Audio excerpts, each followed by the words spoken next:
So I'll call this meeting to order at 6:35. First item on the agenda is the Pledge of Allegiance.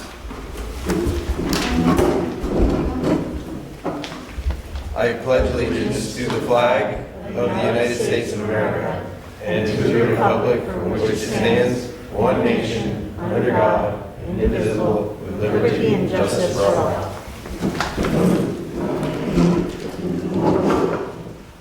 Okay, first up is correspondence and public comments. We do have somebody from the public.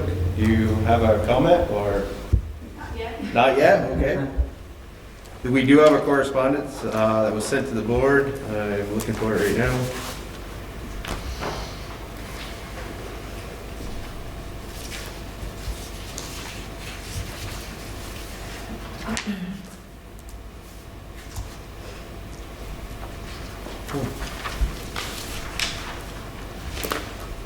I have a hard copy first if you'd like that. I might need it. I can't find it. Thank you. This was a letter sent to the board in concerns to Mass. It's from Chelsea and Lumbra, and it was addressed to me and members of the board. I'm not going to read the whole thing. It's pretty long. It was sent to everybody on the board in your email. If you haven't seen it or not.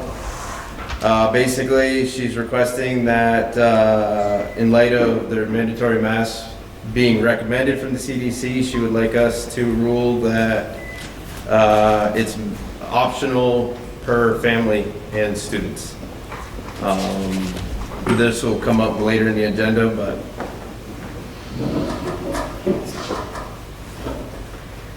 and she signed it, Chelsea Lumbra and parents of Mvsd, but didn't specify how many parents that we're representing in this.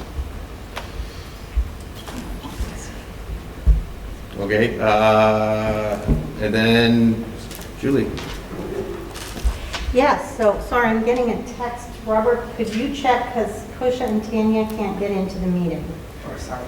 Thank you. I'd like everyone to meet Christine Morris. Christine is down there next to Robert. Somebody's on the phone. And do we know if that is that Steve's? That's Steve's number. I will send them the link. Christine is our new executive assistant. She started in the middle of July, and she comes to us, she was an executive assistant at UVM for a period of time, and she's been fabulous, and we're really lucky to have her. And welcome, Christine.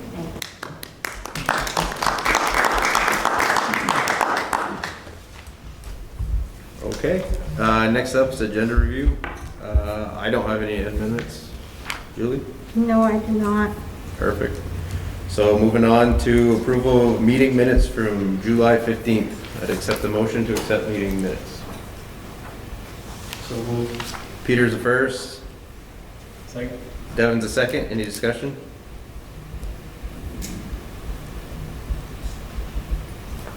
Hearing and seeing none. All those in favor of accepting July 15 meeting minutes, say aye.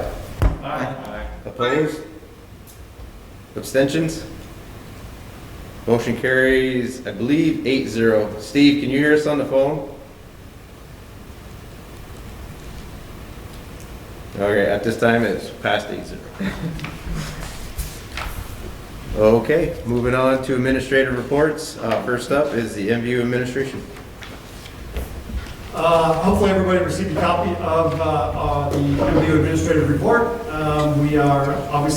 We're planning for business as usual as what we would normally have done. With that being said, we are hoping to have middle school open house on September 14th from 6:30 to 8 p.m. And the high school is looking to do a little bit different of an open house type system this year with a drop-in night to kind of model after just allowing parents and students to kind of come into the building, go to their classes, very much like a traditional middle school drop-in night would have looked like. Just for most people, the athletics update is kind of listed on there as well. Just some start dates for people so that they have a frame of reference. Football is to start August 16th. All other high school sports start on August 19th. There's a high school sports information night on the 23rd of August. Middle school season begins on the 26th, which is that Thursday. And on August 30th, middle school sports information night for parents and athletes. That'll be in the future. Of course, if any guidance changes, we'll let people know that.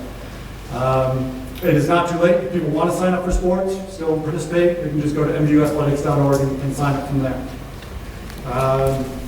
We are hoping to do homecoming again this year, bring it back with the culmination of a play school dance and fireworks here at the building, at MVU, out on the field, and that will culminate on September 17th. There will be a parade that evening from downtown, starting at the park, coming up this way.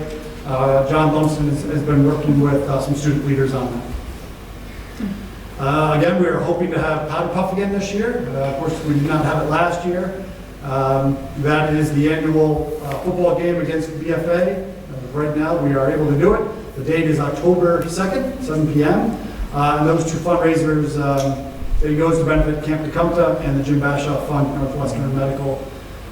For the number of years we've been doing it now, I think it was 8 years, correct me if I'm wrong, Jay, and I think we are just north of about $128,000 raised for those two great funds. So, the start of school, we are still looking to fill a couple of positions here at MVU, a couple of like study hall monitors and some special ed positions. Those we're still looking for. And unfortunately, we're now looking for an ag teacher as well. We had an ag candidate who was coming to us this year, withdrew their name just last week.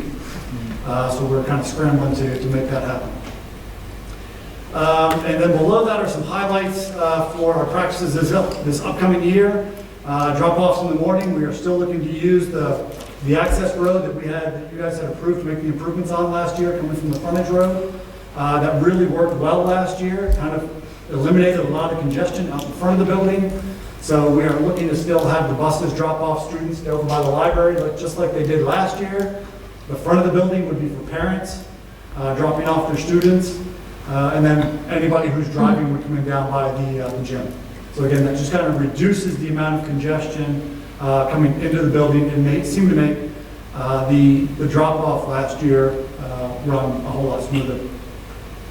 We'll continue to have the hand disinfecting stations around the building like we did. And we'll still do assigned seating in classrooms for contact tracing purposes, should we need to do that. Breakfast will be brought to the classrooms as it was done pre-COVID in the bins by the Abbey. We are at this time planning on lunch being served in Commons. There'll be some changes to that, but we are expecting to be able to have lunch in Commons like we have traditionally had it. The Abbey Food Service, Jay and I met with the Abbey Food Service with Tina Bushy and Nina Hansen just about a week ago. They informed us of some potential shortages. There was a big long list that they had hearing from their suppliers of various food stuff, everything from Ziploc bags to corn dogs to tater tots to all kinds of stuff. So if you're a tater tot fan, stock up now because there's going to be a shortage coming up of tater tots and corn dogs. And in all seriousness, it's I see that got robbed. But in all honesty, so they just kind of let us know that. They will continue to put the menu out for schools, just knowing full well that if they have any changes, if they have anything, that they will make substitutions as they can. Students, like they have in the past, will report, actually this is new. So one of the things that we found last year, reducing the congestion inside the building, was having the kids report directly to their homeroom class, their first class of the day, rather than having them congregate in Commons or out in the theater. So we are planning on having that practice continue. It just seemed to get the day running smoother, a lot less drama to start the day, and things just were much smoother. So we're looking to do that. And we are, I'm not sure if Julie has let you guys know or not, but MVU will be hosting a vaccination clinic here the week of, it's actually on August 30th. That is the first day of it. The second day is September 20th, and then there's a third one on October 11th. And that'll be run from, I believe it's 9 o'clock until 5 o'clock down in the gym. And AmCare will be running that. And Dan, anyone can attend that. That is correct. Anybody, any unvaccinated person, whether they are a student or community member, anybody is eligible to come to that. All right. Then down below, you'll see some upcoming events. Middle school will have their drop-in night on August 19th from 5 to 6:30. And then we have 7th and 9th grade first day, and that's an abbreviated day, just kind of an orientation to the building. So they've got an idea of where they're going on the first day, since some of those 9th graders will be new coming into the building. The first day for everybody is going to be on the 25th. You see that school pictures are a little bit earlier than what they have been traditionally. Working with Cold Hollow Photography, they wanted to use the dates the 15th and the 16th. And so a schedule's been developed for that. It's been shared with teachers already. And that's about it for upcoming events. So I don't know if anybody has any questions on any of that. Yes, Peter. On the vaccination, is that by appointment or is it just walk-in or how does that work? I have not had the sit-down meeting yet with the person who's organized it. So I'm unsure, to be honest with you. I know in the past it was just drop in. The one that we had at the end of last year was just kind of drop in. Yeah, they've been putting out the first wave of vaccine clinics and information about that. We're not on that list yet for some reason. I'm not sure why, even though we've confirmed with them. So I haven't sent anything out because I haven't seen that confirmation and the information to share specifically about those. So as soon as we get that, we'll send that out to the community at large. And we are starting back up the newsletter like we had last year. And that information will be put in the newsletter as well once we get some of that information. Chris? Don?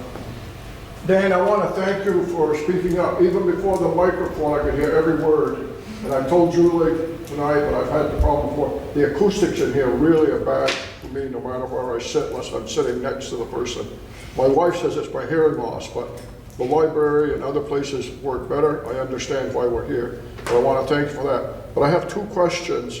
Do you have any indication what the middle school enrollment is looking like? Are we up or down, or is it too early to ask that question? It's just about right on par. Last numbers I saw were 266 for both 7th and 8th grade, which is right about normal. And on the ag teacher, is this the ag teacher we just recently hired? Yes. All right. Hopefully they're not going somewhere else like last year. No. Nope. Julie had a conversation with him and was able to talk to him around the reasons why. And so we've as soon as we had heard about it, we had it reposted again really quick to see if we can find somebody before we have to start moving students around and altering schedules. So our hope is, even though it's very, very late in the game, that we can put it out there and see what we can find. And Jay even met with Northwest the other day to see if they knew of any candidates, and we're scrambling to try and find somebody. But I mean, as most of you guys know, this is something yearly that we always can never seem to fill this position. So Thank you, Dan. you're welcome. Any other questions? Tony? Yeah, Chris, I have one. You mentioned that report, it wasn't in our folder, or was it? I'm not seeing it. Dan, did you give? Yeah. I did. I shared it with Christine last Thursday. Christine, is it in the folder? Should be. Copy of MVU shows up MDU August 21 next to the for Oregon District goals in mine, the A10 meeting folder. It's right there. yeah. Oh, okay, yep. Got it. Thanks. Yep.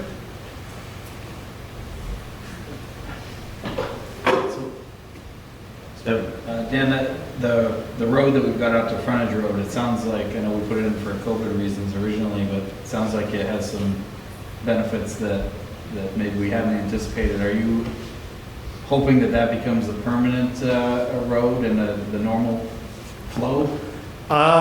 It's one of those, it just seemed to work so well, limiting the amount of traffic that we decided to do it again for this year. To know beyond that, I'm not 100% sure, but we just found that it ran flawlessly. There was no issues with it. And again, it just reduced the amount of traffic and congestion at those two main access points of the building, and it just worked well. So I couldn't tell you if it's, from here on out, always going to be that way, but it's for the moment, it's working and it's worked well. All right, thanks. Any other questions for MU? Julie, where is it in the drive? I was just looking for it. It's hard to find. It's hard for me to find it. It's called Copy of MVU August 21 Board Report. Thank you. And it's, I only caught half of what Dan was saying just because it's very echoey on my end, I think because of the room that you're in. does the microphone help, Jen? It did help, but I think because of maybe also where Dan's sitting, it just kind of echoes back past him. So Sorry. It's our library right now is just full of Chromebooks, and it's kind of the hub for where our tech department runs out of for the summer. So I would anticipate next time we're here, we're able to use the library. So.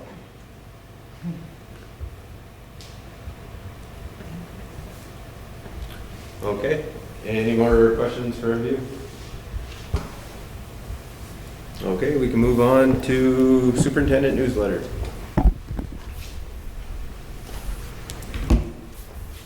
There are too many tabs, everybody, just forgive me.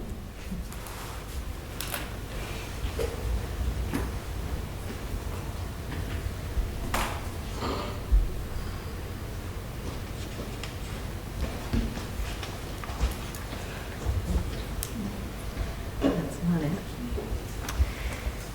Okay, so I won't take a lot of time with this because I know we want to talk about the advisory memo from the Agency of Education and our next steps and my next steps. But I do want to really speak to some of the work that has been happening. You'll get much more detail in the September memo, but I do want to reference that we just came from the Vermont Principals Association Leadership Academy, where both Mr. Palmer and Ms. Sainamore were honored for their excellence as leaders, and they both did an amazing job, and it was a wonderful evening to celebrate some very worthy leaders in our community. So that was a wonderful night.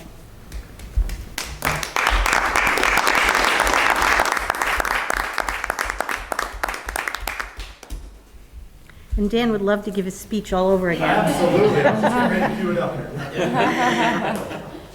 Too bad it's echoey, huh? Yeah. The acoustics are no good for that, yes. So we have I came off a full-day retreat yesterday with our recovery planning team, had a full-day retreat with our administrative team today. We have new teachers tomorrow. We have in-service on Monday. In between then and now, we're going to be working on our guidance documents. So, boy, it feels as if one is in July vacation mode and then on a dime, it's a sprint. And I have to say, the planning that the administrators, the directors all put in so that we can, because they all know you come back in August and everything's in place and you just move. They've done a tremendous job. And it is an exciting year. We are looking forward to being able, even though we are sort of getting a little surprised by this COVID Delta variant, we expect to be doing things that we felt like we had to put off for a bit because we didn't have all our students in front of us. So we're very excited about this school year. And frankly, meeting new teachers, we've got a really good crop of new teachers. Shouldn't say crop. New cohort of new teachers coming in, so we're excited about that. We wanted to make sure that we let the board and the community know that the Highgate High School Alumni Association is dedicating a plaque on Saturday the 14th at 10:30 in the morning, and I will be there to accept a check. They have, they're giving over their James DeShano Memorial Scholarship to the school district as they're closing their alumni organization. And we will continue to be happy to receive donations from the community for that scholarship that goes to students here. So we're looking forward to that event and the plaque ceremony. Yeshua, I don't know if you have anything else you want to say about that. Yeah, the only thing I would add is that after that, the building will be opened up to allow alumni to just cruise through the building, you know, bring on the memories, that kind of stuff. And the board did get an email from me today with those details, just that way if you didn't have it yet. Great. Yeah, I just want to add, they sent me an email as well inviting anyone, and everyone's welcome to come. They specified the board just because they sent it to me, but it was open-ended. Anyone's welcome to go. Wonderful. So really, this is the part that's sort of the subsection here, where we're talking about our reopening guide. We have continued to have a reopening guide on our website, and we amend it as guidance has changed. I amended it last in June when things were much more relaxed and we had summer guidance that was all voluntary.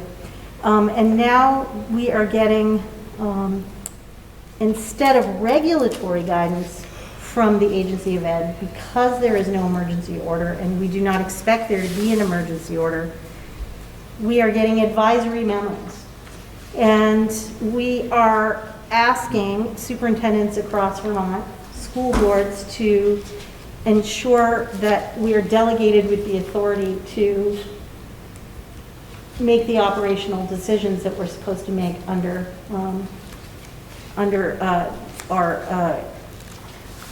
the definition of superintendent and the duties of the superintendent. The operational decisions, such as, is the gym open? Are we sitting in groups in the cafeteria? Are we in pods? Are we not in pods? The real piece that I would like to make sure is that the board and I are clear about the degree to which we're following the guidance from the Agency of Ed and the Department of Health.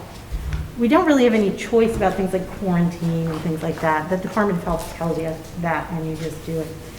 I think that the major piece is that we have a duty of care to our students, and particularly with this new variant, even when we're vaccinated, we are able to transmit to other people who can bring it home to their children or bring it to our children in our schools.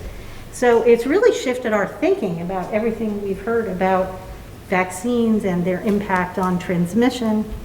So we have all of that information.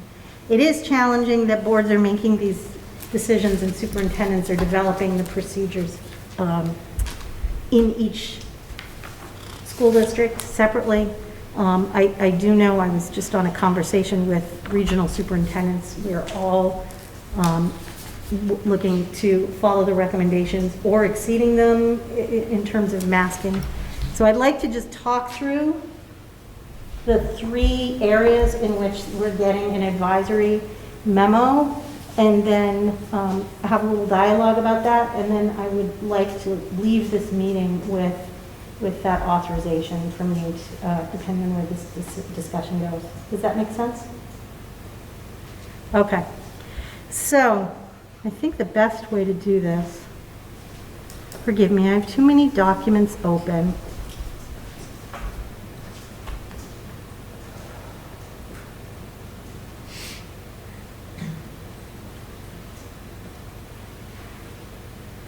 Jen, you're my voice. Are you seeing the reopening guidance document?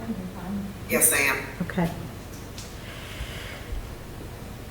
So this document, again, it's a living document. It's subject to change. We understand, guidance came out last week. I think it was on the 3rd in the afternoon. And since that time, we've already heard that we're going to get new guidance around how vaccine rates are going to be calculated, and we're going to get other advisory memos on music and on other aspects of our response. So I think that they are working as hard as they can to put together the best advice that they can give to school districts. But this past advice really looks at three things. That we will have the same stay home when sick protocols. When students are not well, when staff are not well, they should stay home. And we're all familiar with what those symptoms are. We all understand what that is. We will continue to send students home when they're not well in school. We are no longer taking students' temperatures. We are not doing checklists in the morning. But that stay home when sick protocol is still in place. The second is really two things. It's surveillance testing and contact tracing. So we have not received the specifics yet, but schools will be having surveillance testing offered in their schools, and it will be for students and adults who wish to participate. I do not have any information on the mechanism for that, what kind of permission slips are required and so forth. As soon as we know anything, we will let folks know. Contact tracing will look similar to last year. I'm concerned that the Department of Health doesn't really have the mechanism set up right now for contact tracing over the summer, but they need to get that up and running because schools have had some cases in their summer programming. Franklin County is now a high transmission area, so I expect that when students return to buildings that we will have cases, and then we need to contact trace. We need to know where kids were and with whom they were in proximity and for how long. So all of those procedures will still need to happen in our schools, and we'll be working through that. We do want kids to be in the cafeteria. We do want students to be able to move around, but we are still going to have to document where students are, and some of our decisions could change depending on the rates of transmission in school and how easy it is for us to tell who is affected, who is a close contact. And the third recommendation is that everyone is masked in Vermont, inside, in schools, not outside, so it's not going to affect any of our outdoor athletics or any time students are outside. But any time anyone is inside a school building, that they are masked for some of the reasons I said, mostly around the transmission and the breakthrough virus that has happened in this area. The part that's a little confusing is this memo speaks to everyone must wear a mask until 80% of your student body is vaccinated.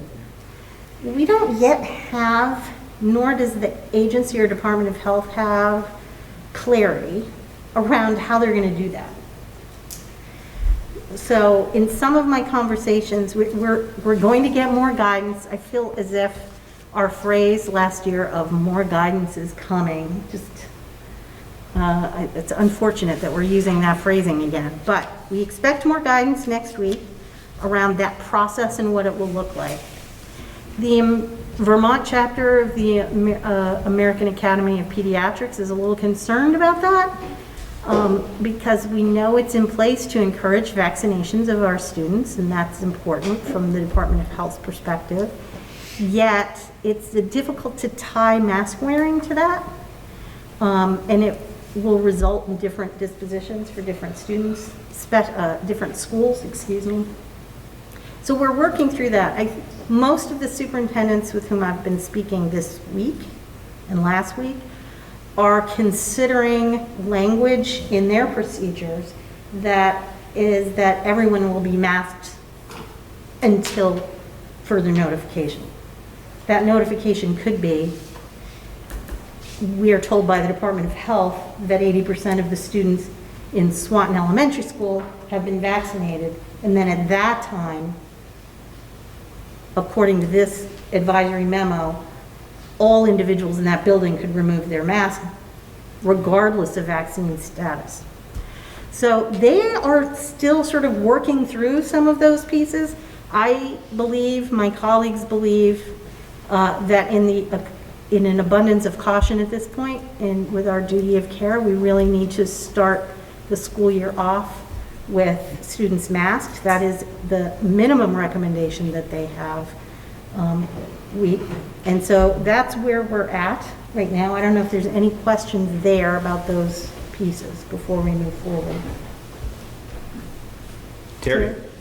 Thank you. I just have a question about, I'm sure you've already dealt with this, but I'm just for remembering, what happens with kids with asthma or other respiratory issues? Is that there an exclusion? I thought there was, but I don't remember. How will that be going forward? Yes. Our school nurses work with pediatricians and families to make a health plan, and there are avenues for that, absolutely. Some students do better with a face shield for whatever reason, but it's very rare that pediatricians say, no, you shouldn't wear a mask at all. But the nurses work through that. For sure. Miss, if you could tell us who you are, that'd be great. Hi, I'm Megan. I'm a parent. I have a little bit of concern with the ongoing mask wearing. I'm just curious if any of you are teachers at any of these schools, and what have you seen as a result of mask wearing in students? Have you seen a decline in participation? Have you seen a decline in mental health firsthand? Well, as board members, we can't be teachers. Okay. But we do have a board member whose wife's a teacher, and then we have lots of other educators here, so. Sorry, first meeting. That's okay. My other question is, I understand that these are all recommendations put forth by other agencies, but as somebody that likes to look at science and research, sorry, I'm a bit jittery, I don't like talking in public. There isn't much proof that masks stop the spread of COVID, but it is showing that there is definitely a decline in mental health in children that are being forced to wear them. My son just started going to one of these schools last year. He came from a very traumatic experience in another state. He's been going here for a year and he doesn't know what his classmates look like. And I think the science behind it, out of the population of the United States, 325 children have died, all with pre-existing conditions from COVID. And the science just isn't adding up to the psychological trauma that kids are experiencing right now, in the name of basically protecting adults, because children aren't very susceptible from harm from this disease or this virus. And so I'm just a little confused on if we're just following a guideline or if we're actually looking at things that are coming from behind the guideline as a concerned parent. Because I am actually here to represent a number of other parents in the school district, with about 19 children total that are ready to pull their kids from the school district and start a homeschool co-op because they will not mask their kids for another year.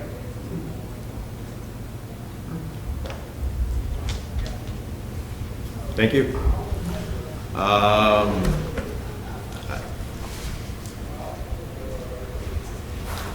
Chris, I have a question for you. Sure. Should I go for you or? No, go for it. Are your kids at MVU or one of the elementary schools? MVU.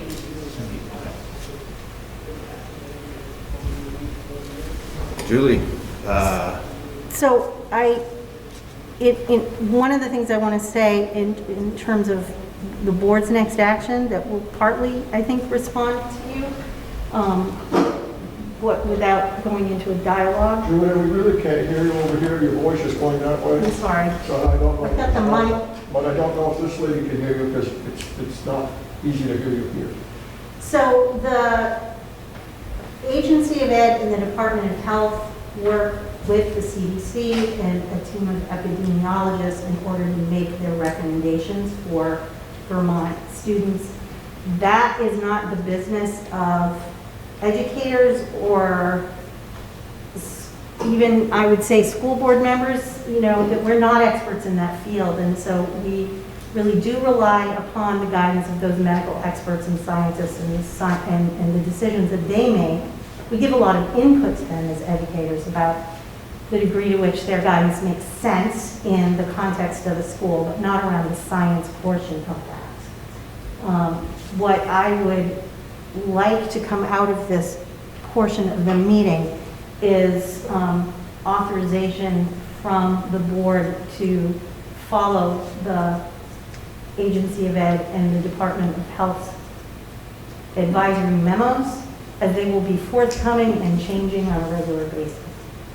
So I don't know if someone wants to make a motion and then go into discussion around that, or what more information you would like, because I have plenty of information and plenty of things I don't know at the same time.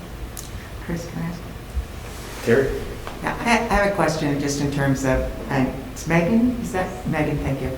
You know, I'm thinking, when I think of the Department of Health, like Julie said, I'm thinking the Department of Health also includes mental health. So when they make these recommendations, I'm hoping, I would assume, and I will check, because I would assume that they're taking emotional health as well into these considerations. And so I can't imagine that they wouldn't. And as not being a teacher, not having young kids anymore, I will say it's harder for me to understand, but I do think some board members have kids in the schools. And so they do have some of that experience. And, you know, I feel bad. I think it's terrible that we have to wear masks again. And I also feel bad that there's 400 and some odd cases this last week here in Franklin County. So, yeah, it's a tough one. One of the things that I did not mention that I think is really important in our thinking around this is, I think the biggest impact on students' mental health and well-being last year was not being able to be in school for long periods of time. I don't know of any school in Vermont that will not be open 5 days a week for student instruction full-time. We are not going to be keeping kids physically distant all the time. There may be times where it makes sense to do that a little bit, but we're really we're talking through, should we have an assembly with the students as long as they're wearing masks? What should we do in order to make that happen? Trying to make some of those baby steps to get closer to regular activities. We want to have our open houses. We want to be able to have our schools be more accessible, not only to our students, but to the community. Some of that has to happen gradually around the community aspect, but we do, the thing that will allow us to do those things is for folks to be wearing masks in school. But haven't they made better masks too? I mean, I've seen kids wearing masks and they do look different than they used to, like they're clear, or they just look different. I'm hoping that it wouldn't be as hard. It's hard. I hate it that we've got it going. Yeah. So, Chris, I'll make the motion that we adopt the agency of Ed recommendations so we can get to discussion and vote. Okay, so we have a motion on the floor to adopt the recommendation from the CDC or the Agency of Ed? It was from the Agency of Ed. It's jointly issued by the Department of Health and the Agency of Education. I'll second that, Chris. Devin's the first, Don's the second, and we'll open it for discussion. Devin? Yeah, so Megan, I certainly hear what you're saying. I have young kids in elementary school. My wife's a teacher of kindergarten kids, so she's in that younger age group. I don't have firsthand experience. I just have, what I'm told from my family members. And wearing masks has a negative impact for sure. We also know not being in the classroom has a negative impact to education, which is really what we're doing here. And so mask or no mask, we still need to quarantine if we have positive cases. And so sometimes that means a kid at home, sometimes that means a classroom at home, sometimes that means an entire family at home for extended periods of time, which ripples through our community. You got people not able to go to work, you've got employers without their employees, so it's difficult to run businesses. And so on the medical side of things, we really have to rely on the experts with the Department of Health as they weigh those pros and cons. And then I think from our perspective, it's the focus on education for our students and the impact to our broader community who we also represent. So I'm not gonna say I know for sure the answer. I know both sides have valid arguments. When I try to weigh the two and I have to pick a side, I've got to go with the recommendations of the Department of Health. Don? Sad.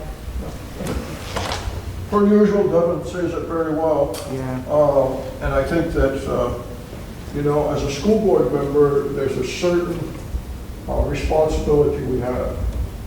And one of them is not being a medical person. We're not doctors. I don't think there's a doctor in the room for this, I apologize. I have spoken with a number of doctors, because I have grandkids that are not here at school. I'm not even sure the medical community is united, but certainly as a school board member or the Mvsd member, we can't just wander off the ranch from other school districts. That wouldn't be fair, that wouldn't be wise, and that wouldn't really be allowed legally. So we're going to get an edict from the Secretary of Education, who hopefully, not hopefully, he will be contacting agents of health. So the group of people you were talking about who are going to pull their students, that's certainly an option they have. But what I would encourage you and them to do is to call the governor's office and leave a message not only for Governor Scott, but for Dr. Levine and Mike Smith, and let them know you appeared before your local school board. And basically the response is that as much as we may agree with you, and on some points I certainly probably would disagree with you, it's not our decision of one local board. It's a statewide decision that has to come down from the people in charge. And I think that's the only way that's going to get any change.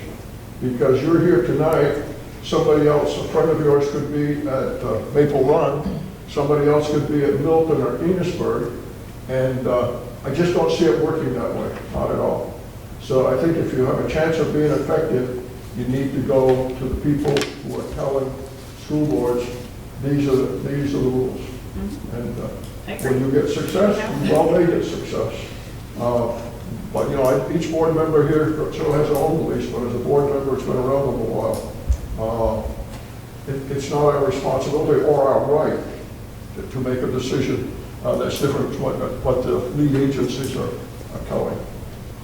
I have to touch on that it is a recommendation, not a mandate by the government. And that's kind of the reason that school boards are here individually, to make those decisions. And I know nobody's a scientist here. I know nobody's a doctor. Well, maybe you are, but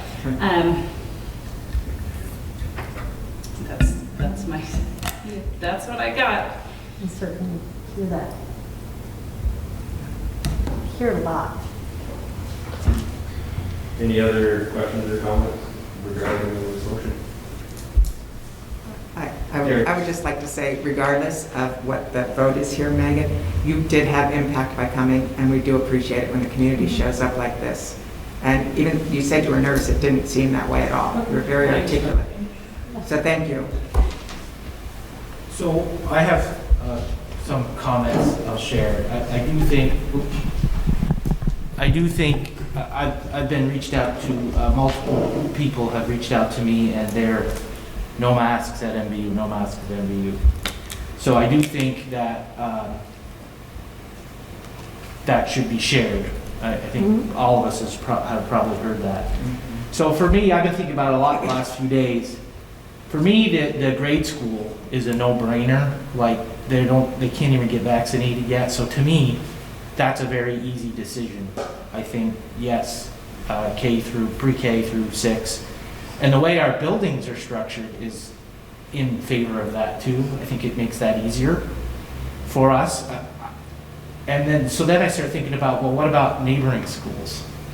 What are they doing? And my concern over that is especially how is that, it's kind of in a sense I could see this pitting Franklin County communities against each other. Like, well, if you go to this high school, you don't have to wear a mask, but that high school still have to have a mask. So your luck or your benefit, depending on your perspective, is just based upon where you live and what school you're going to, because of that 80% vaccination criteria they're throwing out, or threshold, which is kind of interesting of itself, because I'm concerned for our high school, what that might do in the rumor mill about certain schools, you're having to wear a mask, and other schools you're not.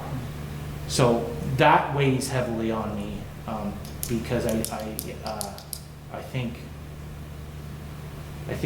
that just weighs on me. That's part of my concern, which makes me also think. Let's see. I bounced it off Chris when I talked to him. I'm like, where do you think we're at? Do you think we're close to 80%? Because if we are at 80%, we don't need to be having this discussion. So it's really like, I was kind of overly optimistic when I heard what Chris thought. I was like, darn, we're not even, well, anyway. So that's kind of interesting to me, too. And so then I started thinking, well, why aren't we more proactive? Why can't, I'm sure there's a lot of our families that want to turn in their vaccination cards today, if they can, to the schools, so the school can tabulate that stuff.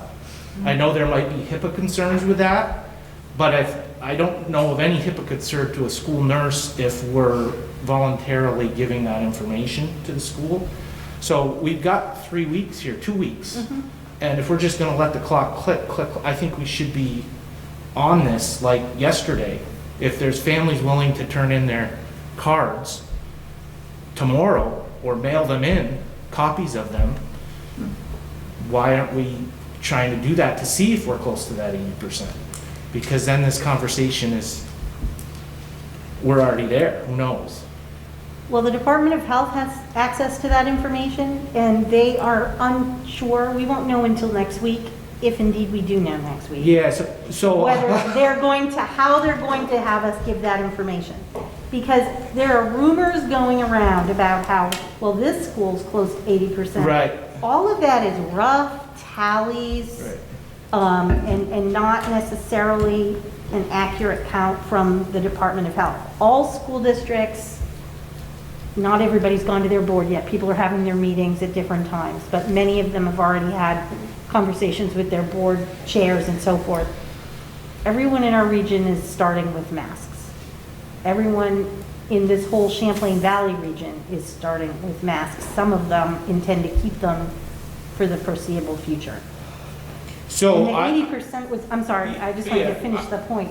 The 80% really is the governor's incentive to increase the vaccine rates. Yeah. And I know people will have feelings about that.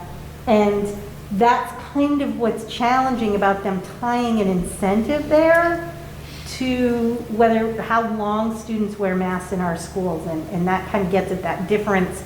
Like if one community is more accepting of vaccines and another isn't, then that creates a difference in those two schools.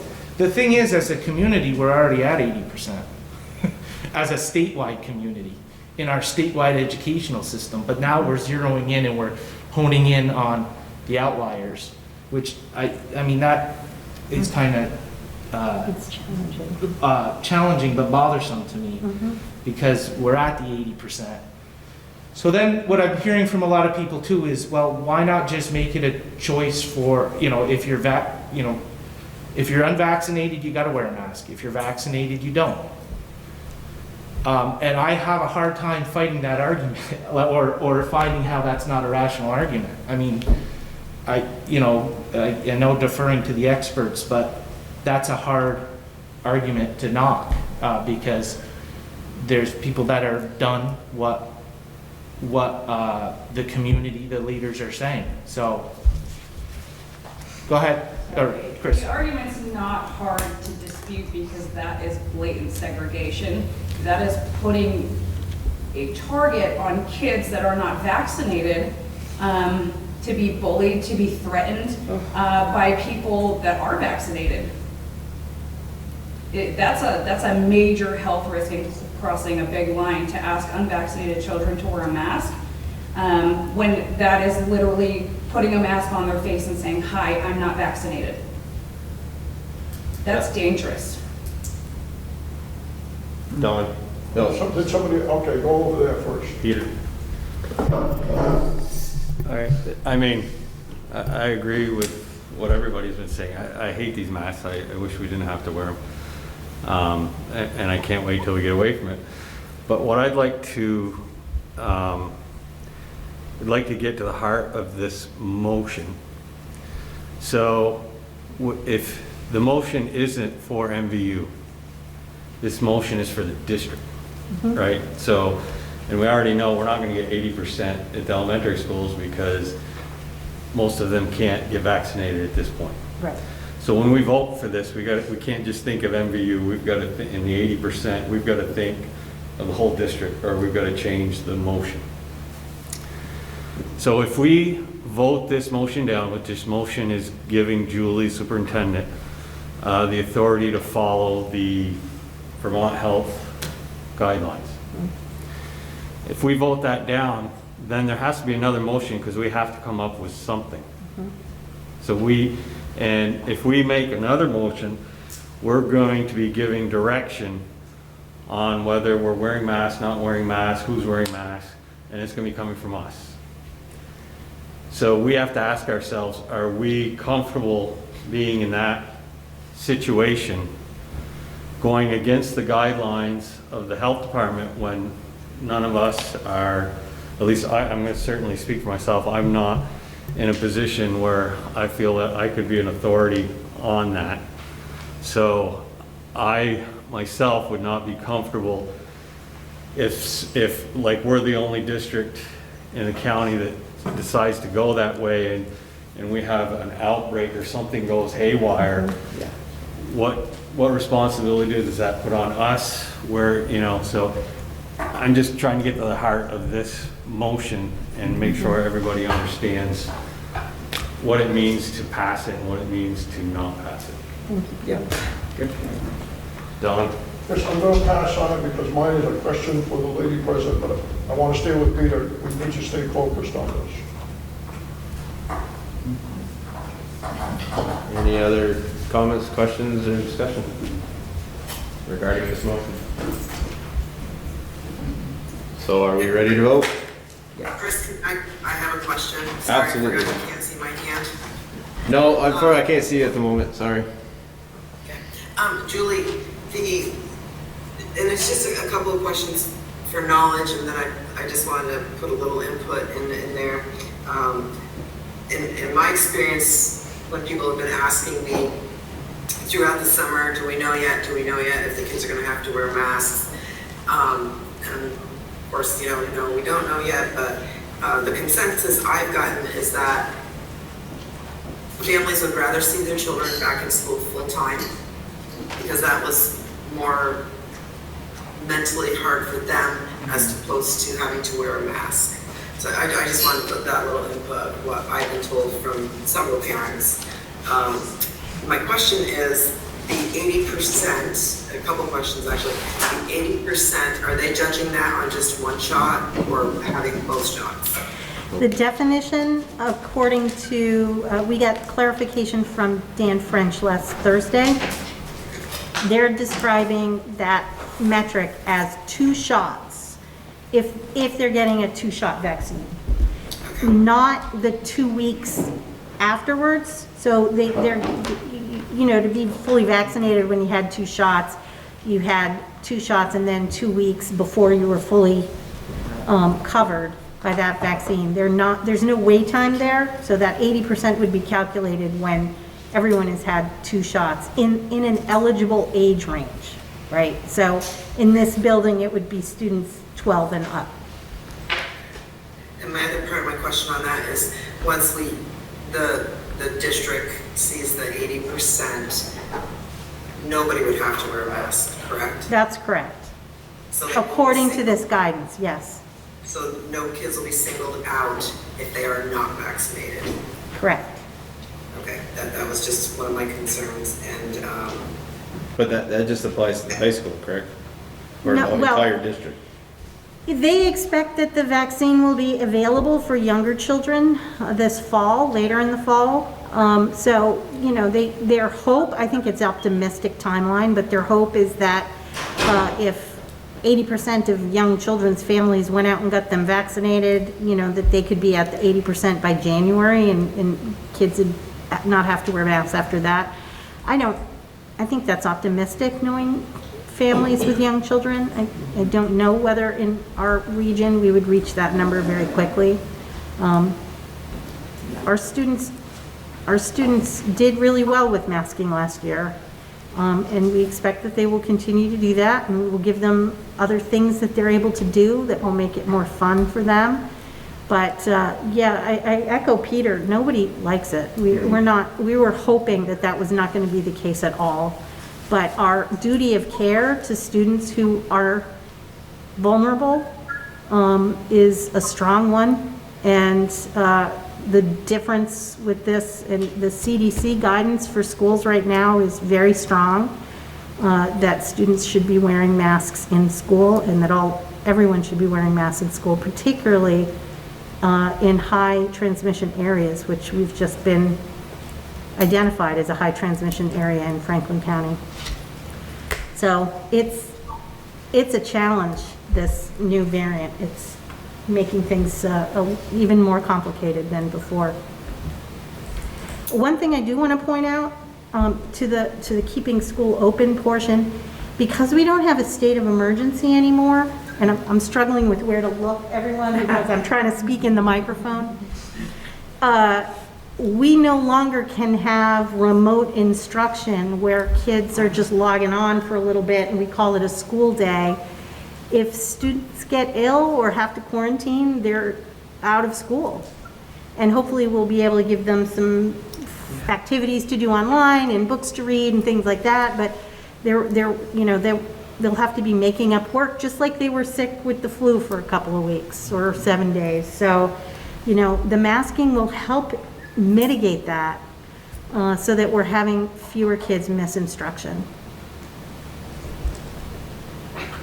Okay, are we ready to vote? What's the wording of the motion? To authorize the superintendent to follow the AOE and Department of Health recommendations. As of today? Throughout the school As year. change, as they evolve.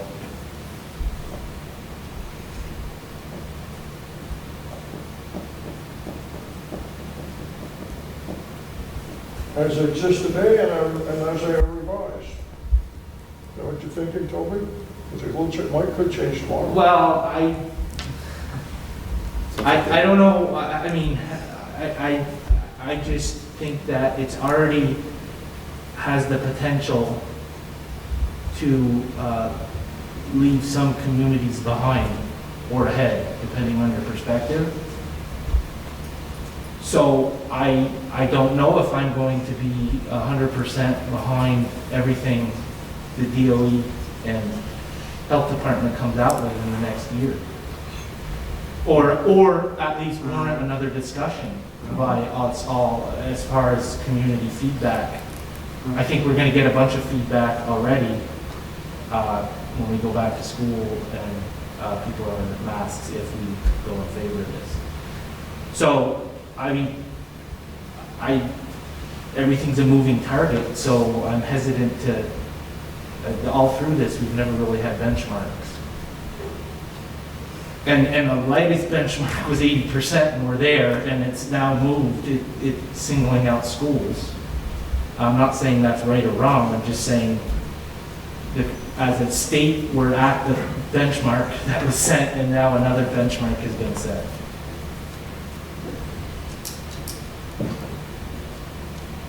So I don't know if anyone would want to consider changing it. I don't even know how to change it, the motion. But Can I ask a question? Yes, there. If we make this motion today and say as it stands, right, as the current situation, can't we make new motions as things change? Can't we change it ourselves if things change? My question to that would be, these memos come out every week, sometimes a couple of weeks, so, what I would hope is that the board would authorize me to make the operational decisions in accordance with the advisory memos and guidance from the Agency of Ed and the Department of Health.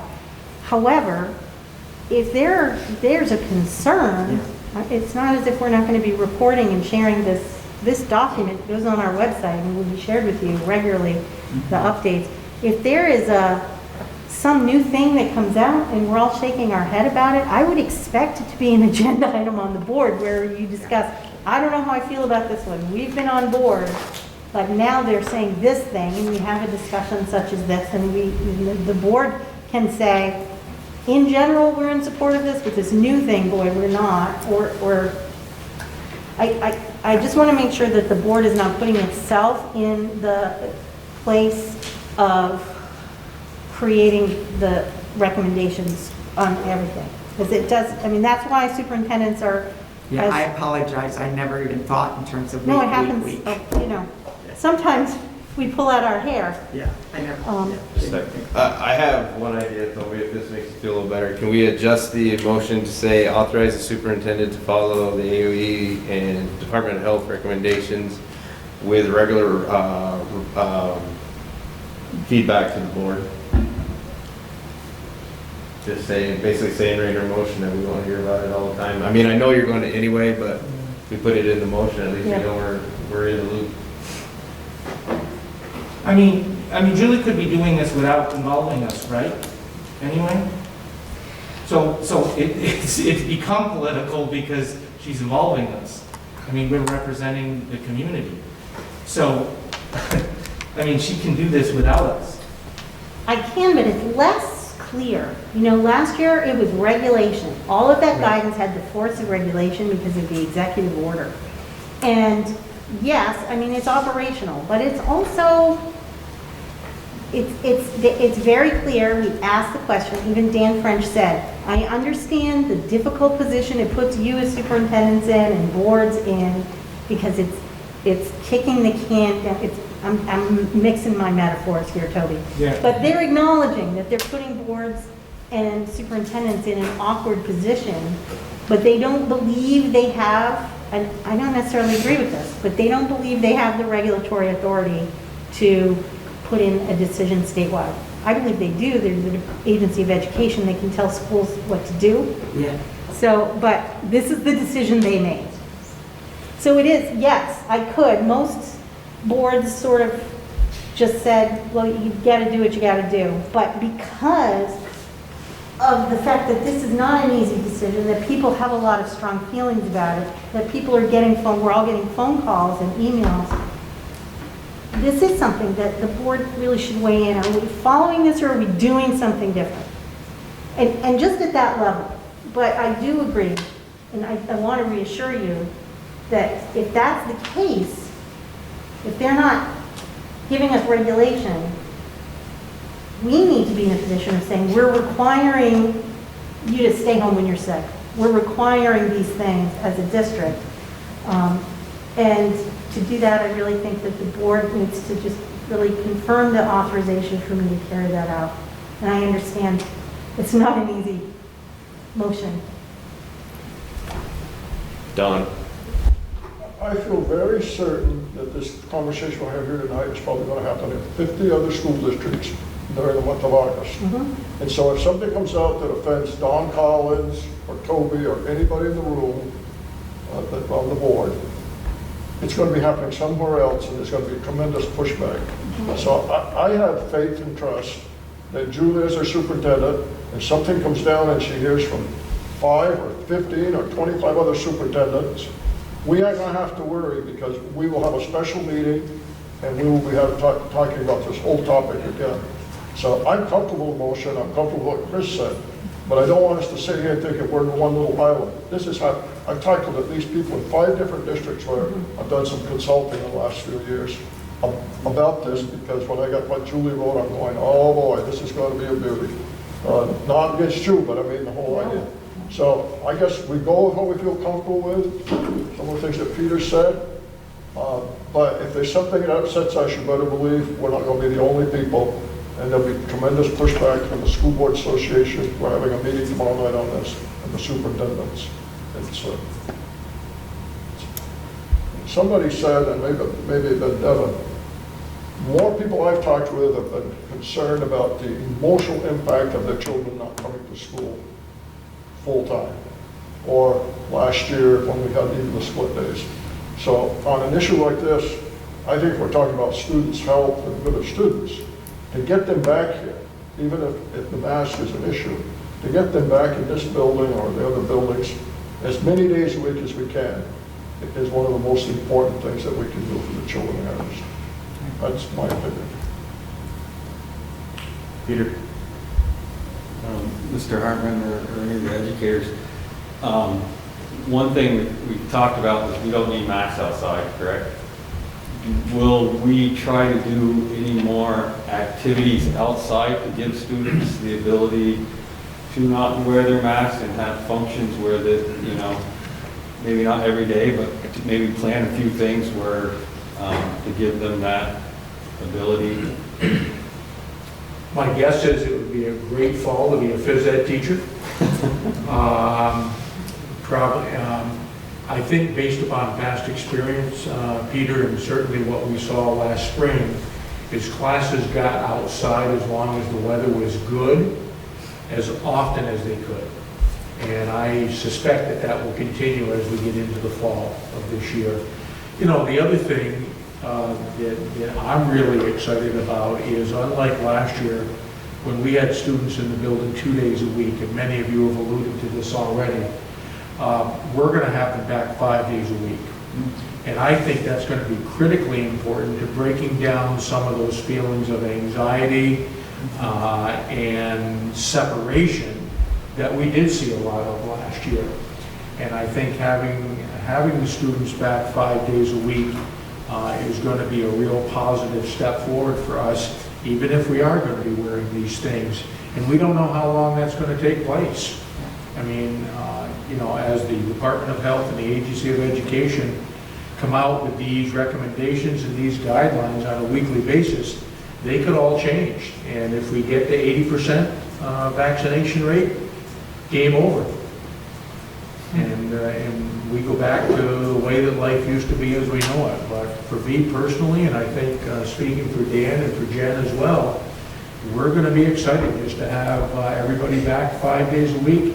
And it will be our responsibility and our goal to make it as normal as possible with whatever the guidelines are and the regulations that we're given. And it's a whole lot better than it was 12 months ago. Yeah.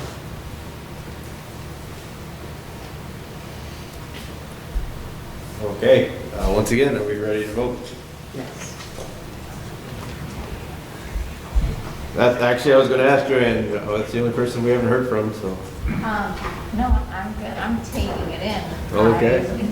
I agree with everybody. These things stink. So, but it's safety first. Okay, in that case, we're ready to vote. All those in favor of authorizing the superintendent to follow the Agency of Ed and Department of Health recommendations, signify by saying aye. Aye. Opposed? Abstentions? I'm sorry, Jen, I didn't see or hear your vote. I said aye, sorry. Okay. And then, Steve, can you hear us yet? Or respond on your phone? Nope, so the motion carries 8-0. Thank you, everybody. I know that was a much more difficult and lengthy conversation and discussion than we had planned, but things were changing so quickly, and I really appreciate your ability and just going down into this with me. I really appreciate it. Thank you. Thank you very much for coming. We appreciate it when public comes. Thank you. Okay, we're ready to move on to new business, and first up under new business is the Franklin boiler upgrade proposal. You want me to start? Yes, please. Okay. And I hope I don't need my computer because I don't know what's going on with it. It doesn't seem to be working. To project something for you. I don't think so unless we need to go into more depth, but so last night at the facility task force meeting, we discussed a proposal to upgrade the boilers from oil to propane and super high efficiency, 98% efficiency boilers and new tanks at the Franklin School. That was prompted by the general fund line item in the fiscal year 22 budget that is for capital projects that we want to utilize while not interfering with the performance contracting process that we are kind of in the early stages of. There were some follow-up questions that we had in regards to that project and the number of boilers, which was proposed at 3. as well as the amount of storage, which is proposed to be 4 tanks. There were emails going around today in regards to that, as well as stability of propane pricing, I'm trying to think, repair and maintenance needs on that kind of a system. So I'm hoping all questions were answered. Mike Davey, the engineer that we're working with, is available if we need to have him be involved today. He just texted me. I do have a question Okay. regarding that. I didn't see all the email chains, I didn't have time today to read them all. So my question was the need for 3 as opposed to 2 boilers, that got answered, or? They did get answered, I believe, to satisfaction. I can explain, then maybe Peter wants to pick up. It was designed for redundancy. It is always apparently what they would recommend, but the system could function with 2, and the reduction in cost would be $24,500 for the reduction. The only issue with that being, or the only concern with that, is that on the really cold days, 2 boilers could probably keep the school, if the 2 boilers were functioning the way they were supposed to, that would be fine. If one happened to go down for whatever reason, which is not likely, then, the school could be kept warm, but not maybe as warm as we'd like it. It depends on the length of that period of time. 3 would, if we had 3 boilers, that would not happen. And the beauty, the design behind 3 is the 3 would last longer because we're not running them as hard, right? Is that Right. another part of The the? more you add, the less use. Because they utilize all 3 of them, but they run at a lower capacity in order to. Well, they usually alternate. Yeah, Yeah. okay. I thought they were only running 2 at once.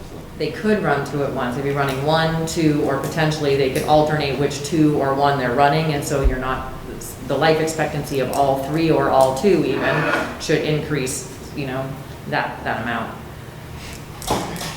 Mike, speaking from the EEI's perspective, he's perfectly comfortable with 2. It's just, if we decide we want 3 and having someone come back in after to install a 3rd, because we have a problem, or, then obviously the cost would be a lot more than $24,500, which is the cost of the boiler itself. But he is comfortable with it. I think I asked the question about 8 times today to make sure. I guess at this time I'd refer to, I know, put you on the spot a little bit, but I know you had a lot more concerns than I did last night, so. Yeah, personally, I think for the price, I'd be comfortable with 2. Like I said, we've only had 1, so we've always had this issue.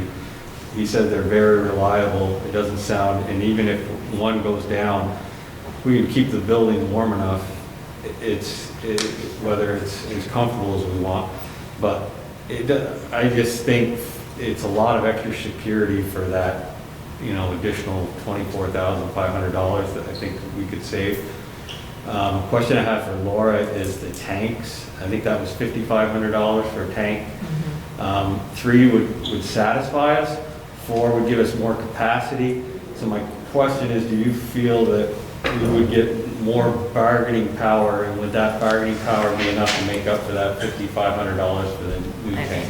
Over the course of the lifetime of a tank, sure, in how many years that would take for me to have researched fuel pricing and, the difference in the capacities, and Mike did not have time to do that either. We talked about it, Just how long it would take. Right, to get a return on your investment. Obviously, I think there's buying power there, and also the less deliveries that have to be made all the way to Franklin, I think is part of the issue. Yeah. For people that weren't there last night, currently Franklin is needing to get fuel deliveries every 3 days on the cold times of the year, which is not ideal. So my other concern was propane. I had propane before and I didn't like it, so that's part of it. And it cost more at the time. But Laura got answers for me, and it sounds like propane is more available now than it used to be domestically. It's more available, and then another thing, when you have a commercial buyer, especially a municipality where money is not, getting paid is not an issue, they are much more willing to bargain with you because they don't want to lose your business. Yeah. Because you think about it, they show up, fill our tanks, that's almost a whole truck. So whereas if they go to residence to residence to residence, it's a lot of deliveries, a lot of labor, a lot of fuel, a lot of wear and tear. So that's why they're much more willing, because there's a vast bargain by volume we're willing to buy. And we'd be buying such a large volume that we could almost, if we don't like the price of the company we're in, we can shop around and they're all going to be very competitive. So, I mean, I am comfortable now with the project, and I would be willing to make a motion for 2 of the boilers instead of 3 and going with the 4 tanks, but I certainly want to let Don weigh in before I make anything. Did anybody get my email? I think about 4:30 I'll check my email. This has been an interesting discussion because I've not been a propane person. Part of it's because I guess I'm on natural gas. But Chris convinced me last night when he started talking about the clean burning and all of the things that, I just had 4 natural gas furnaces checked. And the guy says, you know, if this stuff burns clean, these furnaces will go, these boilers will go for it. Not ever, but a long while. And one of them I have is 21 years old, most of mine. So I'm going to support the propane because I think that Chris made a good point and I got it validated today. I don't support the 3 boilers. I think 2 boilers is sufficient. And if we didn't have all this money coming in here, if Franklin still had their little school and weren't part of this deal, I bet there would be a discussion of 1 boiler. And I think we just have to be careful. We're kind of in fantasy land with money. So my vote would be for 2 boilers. But if we go with 3, I'll support you. As far as the storage tanks, I tried to do some computations today. It's hard to get people, if you aren't buying, to give you any hard figures. But Peter, I think the cost of the tank is about $5,500. If you look at delivery charges, no matter where they come from, I think in 3 to 5 years, you're going to pay that off. One guy thought in 3 years, but he really wanted me to say that as a school board member, I'd support taking in a contract, and I won't do that. So I think the 4th tank is a wise investment. I really do, but if you and Chris want 3, I'm with you. But I think the 4th tank is a wise investment. Joanne? So, sorry, I missed something. Are we talking about purchasing propane tanks? Yeah, we would purchase a propane tank. Oh yeah, we're not going to lease them. Okay, because so when you purchase a propane tank, you're then responsible for the upkeep of the propane tank. So it's a pressurized tank, so regulators, fill valves, gauges, anything that leaks falls on us to fix. And so, if you don't mind me asking, who were you going through to purchase them? At the moment, to purchase the tanks? Yes. This is not just a purchase of the tanks. This is a conversion, a whole new system with automation and propane tanks and new boilers to convert Franklin School from oil to propane. And when they do the conversion, whoever's putting in the furnaces is also selling you the tanks, or it's part of the package? It's part of the package, yeah. One of the reasons we want to purchase the tanks is that way we're not because I believe they're going to be buried, correct? Yes. And if we do buried tanks, we don't want to have a propane company's tanks, and then if we want to change next year because the prices are better with this company opposed to this company, we'd have to take the tanks out. In the state of Vermont, the law is that a propane supplier can't force you to remove those tanks. Propane suppliers have to swap steel. That I didn't know. It's tank swaps. Yeah. So, yeah, propane suppliers can't, so they would go out and they would inspect it, and as long as the tank, passed inspection, then what happens is they swap amongst themselves. I got you, okay. So I don't know. I would be interested, we don't need to talk about it right now, we're here, I'm not sure when is the decision being made? Yeah, tonight, right now. Okay.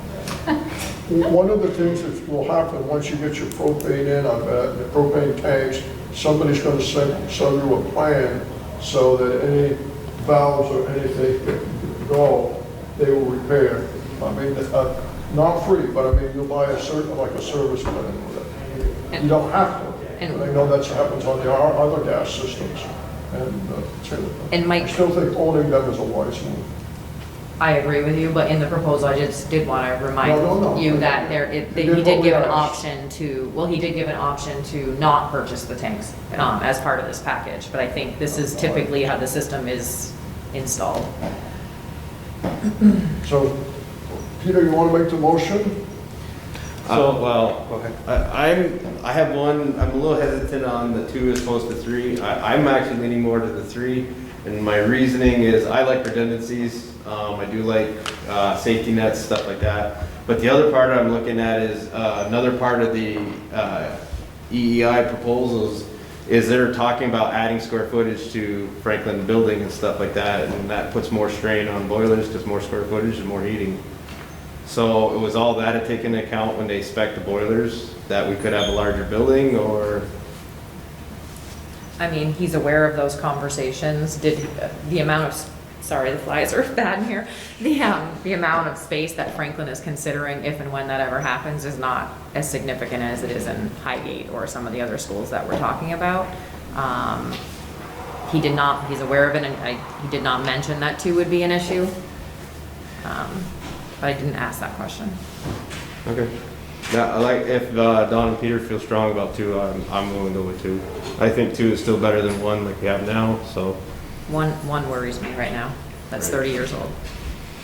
So does the motion, do we want to put a dollar amount on it? Because If you could, if you're thinking about minus 1 boiler, but with all 4 tanks, that would be $369,000.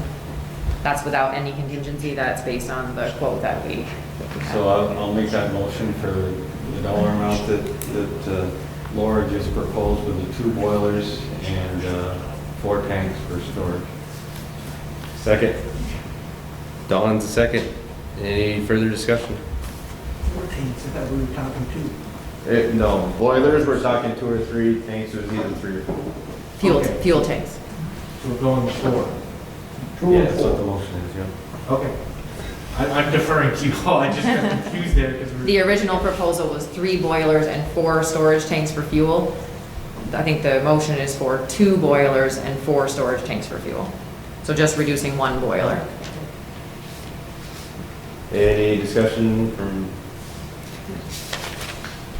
Okay, all those in favor of replacing the boilers for, what was it, 369, going with 2 boilers, 4 tanks? Signify by saying aye. Aye. Opposed? Aye.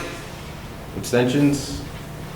And Motion carries I 8-0. want to thank Joanne for raising some very good questions, which I'm sure Laura's noting, and we just need to, just for the EEI, that these are some of the issues that we don't need to address now, but they need to be aware of if we have those questions.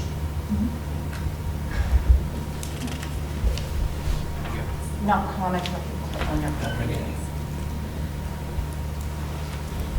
Okay, next up is food service account carryover utilization. Okay, so this was talked about last night with the facility committee as well. The food service programs within a school district are required to have their own accounts. That funding is required, and the revenue made and the expenses is required to be run through a separate account.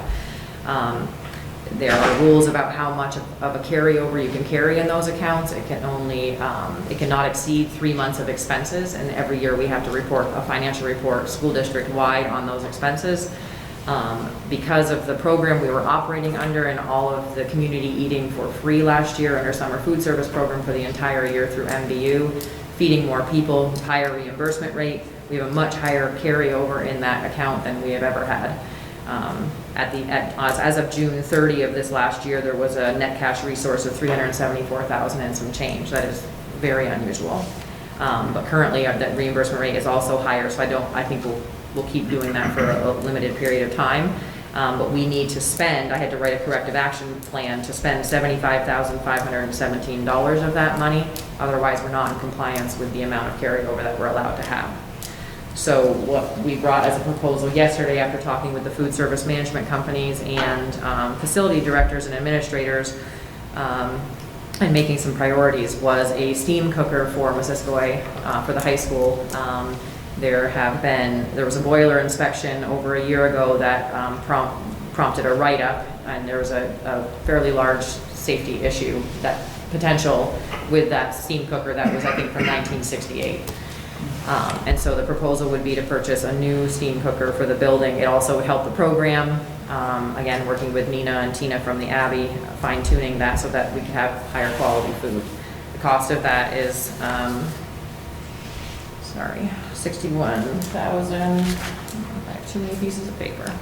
61.5, isn't it? 61,846, but then there's approximately 2,500 of plumbing and gas piping and approximately 1,600 in electrical, so that's a total of 65,946.07. Again, no contingency there. We do, again, have up to 75,517 that we're required to spend. So we may want to think about just a small contingency with that, but that's the proposal to utilize those funds. Peter. I will make that motion to use the food service account carryover to purchase the steam cooker and all the accessories for $65,946.07. I'll second it, but what I'd like to do is say not to exceed 75,000. That would give you a build-in of your contingency, right? More than what I need for a contingency, just in case electrical runs, a couple $100 or Yep, something. that's good. But and that still keeps us within that Yes. buffer of what we need to Yes. use. Okay. What a good idea. Chris, I have a question. Sure. I believe last night Paul commented there was something else involved with that, 2 different size units. Yes. Is that included there? There's a steam cooker, and then there's also, it's a giant 30-quart pot that helps prepare and keep warm soups, which is a very high, But is that in this purchase price? yes, it is. It is? The entire system, yeah. Okay, Yeah. good, because we had a really good discussion around that. I think we're all very supportive of people not having an unsafe issue of carrying pots larger than Right. acceptable. Mhm. Okay, as long as that's in there, then certainly I support it. Peter? Just to piggyback on what Don said, I'm really glad that we've got the facilities committee because we can hash all this stuff out, and so we're much better prepared to, bring it to the rest of the board, all the information. And something that was spoken about last night was the safety of the current steam cooker and how they make the soups, and it's, above their head, and if you could have Paul here showing you how we did it, you have a better idea. But so, we talked about liability issues. I mean, to me, this sounded like a no-brainer that we really should be okay on that. And like Laura said, they purchased it in 1968, so it's probably gone through its lifespan. Any other discussion? Do you have a second? Yeah, me. Oh, okay. Seeing none, all those in favor of purchasing the steam cooker not to exceed 75,000, signify by saying aye. Aye. Opposed? Abstentions? So Chris, going back Motion to carries Laura, 8-0. so we don't spend it all, don't we have to spend up to 75,000 or we're in non-compliance? We do, I have up through December to do that, and so if there's a few thousand left, I will come with another proposal, and there's plenty of need, yeah. Good. I didn't know what the drop dead date was. Good, thank you. Okay, next up is the MVU Capital Reserve. So this was also discussed last night. There were several items that the board had approved after review by the Facility Task Force a few months ago to be completed with potential fiscal year 21 carryover. For several different reasons, those projects at MVU were not able to come to fruition. There were supply issues, vendor issues, new estimates that were needed. It's just a lot of it was COVID related and timing issues.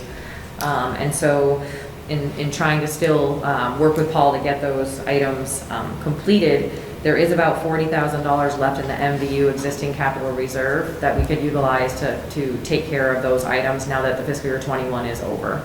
And so I proposed that to the Facility Task Force last night. That is, sorry, I have lots of notes. That is a kitchen access door. I had it all on my computer so nicely, but it won't turn on. That's a kitchen access door, which is a door unit over here, approximately $20,000. It's replacing the roof on the trailer over here at MVU. That original estimate was at $9,500. The new one is at $7,200. And there's an ag building door to be installed, which I believe is $4,500. And then a shed, which is actually a new item and hadn't been talked about before, but was a new item that, again, came from a fire inspection, and there was a recommendation that welding tanks needed to be relocated. And so Paul can do a lot of that work. He's provided a very detailed list of expenses and what that might take, but that's about $6,059.50. So altogether, those four things would eat up the remaining $40,000 in the capital reserve, which, to be honest, if that's not a strategy we're doing anymore as a district, it'd be better to get that off the books. So at this time, I'd entertain a motion to move forward with using with 40,000 in the capital reserve to do some small projects at MVU. Chris, I listened last night, I listened to Laura. There are 4 moving targets. I would like us not to limit it to 40,000, or put like an up to number, like maybe up to 42,000 or 45. I know the other things we've done, we've got really good numbers, we think have good contractors, but my experience on something like this, Chris, you know this, all of a sudden you get another 1,000, another 2,000. So I might even say up to 45,000. Okay, just understanding that, I appreciate that. Just understanding that the capital reserve itself only has about 41.5. Again, I have the number in here. It's a little over whatever that is, 41,000. if it's 41.5, I'll make that motion up to 41.5. Okay, so Don's making the motion that we use up to 41.5 for these projects at MVU. Do I have a second? I'll second. Peter's a second. Any discussion? So the trailer over here, we had a lot of discussion about the roof last night and how long that building's gonna last. So I did see the emails today. It looks like we got a 25-year shingles, 15-year guarantee or something like that. So I think we're in good shape there. I read through his estimate, and that's exactly how I would have bid it, so that was spot on. I was very pleased to see that come in. Yep. Any other discussion? All those in favor of utilizing 41,500 of the capital reserve for those MVU projects, signify by saying aye. Aye. Opposed? Abstentions? Motion carries 8-0. Okay, last up for new business, an additional 1-year teaching position.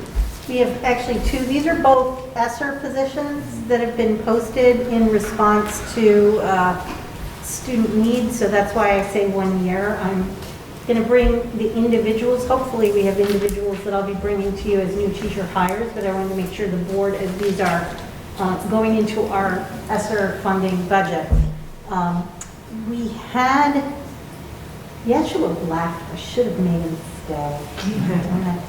We have had this influx of kindergartners in Highgate, which is a surprise to us, but it's a good surprise. We had already had in our ESSER budget that we would be adding an interventionist of some kind for kindergarten because we knew we had a lot of need. And so we are going to turn that into a kindergarten teaching position. We know that it's going to be difficult to find. We have some leads, right? So if we aren't able to find a qualified person, we would move someone in the building that's not a classroom teaching position, because Yeshua, being Yeshua, he looked at all of the numbers, all of the classroom sizes, gave me a PowerPoint presentation for this conversation. So he did his homework, and I was very impressed with that. But there is definitely a need. We're up to 38 students in kindergarten in 2 classrooms, which is 19 apiece. And they typically have 4 or 5 kids who register before the start of school in the month of August. So we would really be over the tipping point there. And we are going to be creative. Should 7 kids move away, we're not going to have 3 classrooms with, 70 kids in them. I'm not doing the math well off the top of my head. But we don't want to do that. We would use that position as an interventionist as well, because it's very clearly eligible for COVID recovery expenses. We have small children who really didn't have a lot of experiences outside of their homes last year that are 5 and coming into school. And so we really want to make sure they have robust learning opportunities. So I wanted to make you aware of that. And also MVU, We had thought about hiring through ESSER a counselor, like a contracted counselor, to do therapy with students. The challenge with that, one, is finding somebody. Two, typically you contract with a mental health facility and they only see children who are eligible for Medicaid. So we are moving forward with a guidance school counselor position, and then that will allow one of our school counselors to focus on doing counseling with students who are struggling with their reintegration to school, that maybe have some anxiety issues. And so that also is a temporary position that is being funded with ESSER funding. So I wanted to make sure that since those were new positions and added through the ESSER pot, that I brought that to the board. Julie, I tried to follow that, and I didn't know. Are we hiring a kindergarten teacher? Yes, Great. I mean, and a school counselor for if the I high school. heard you say 19 are too many young kids It is. in a class. Yes. If we have to err, it's better to have 12 or 15, or if some move away. I've never known a year where a school opened that I was familiar with, that you didn't have kindergarten kids you didn't even know about. You usually know your first or second or high school, but the kindergarten you don't, so that's good. Yes. And the other one was a guidance counselor here at MVU? Yes, so that we can provide counseling to students no matter what their insurance eligibility is. We know that we need to respond to the mental health needs of students. And so that's really the So best did way the to do it. agenda say new teachers or one? We don't actually have any new teachers to hire this week, that's later on. Yeah. Next week when we meet, these two positions, well, maybe at least one of them, I should have been able to meet with them and then we'll be moving forward with I them. was just looking at my agenda. Okay, additional one-year teaching position, that was at kindergarten. Kindergarten, and also we have the school counselor. Okay, all right, thank you. And you don't need a motion at this time because you don't have a No, I want candidate. to, I mean, this is ESSER expenditures, but we want to make sure, I wanted, because it's teaching positions, I wanted to bring it to your attention, and then next week, you'll be approving their, or at least one of them is ready to, will be ready for next week. Right. I got a question for you. Sure. What does temporary mean? Any contracts at this point, particularly those under ESSER, it's very clear that you're hired for a year.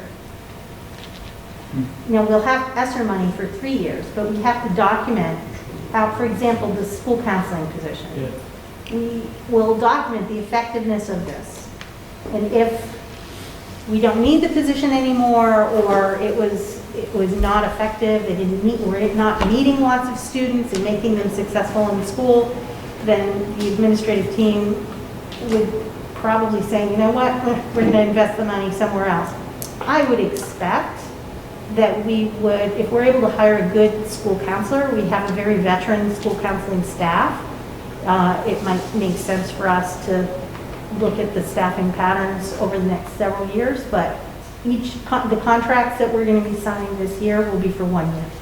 I'm not sure, help me, didn't we talk about that at our retreat, a little bit about guidance up here especially? Did we talk about that? No. It's where it's coming here, the position Yes. is here. It is here. I think it's great news, but I thought we talked about it, no? Did we not? Okay. I don't Never mind. recall that, but you don't, that doesn't mean you're wrong. No. Yeah, I don't recall it either. No. And just as your business manager, Julie's gonna probably glare at me, this is a backwards working grant. All of these ESSER grants are backwards, that we have not even submitted an application yet. We know what we can use the funds for as far as tying it to our recovery plan and what the purposes need to be in response to COVID and all these different reasons, but our application for this is not due until November.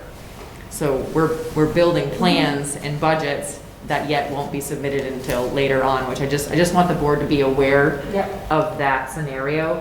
This is ESSER 2 funds I'm talking about. ESSER 3 funds, actually, the application is due potentially in August unless the federal government changes the law, and they're trying to push back on that. They've asked for a waiver because it's backwards to have the ESSER 3 due before ESSER 2. But I just want you to be aware that this is not a standard grant. This is ridiculously complicated, and it works in a very backwards fashion compared to your typical title and IDEA B and all those other grants that we have.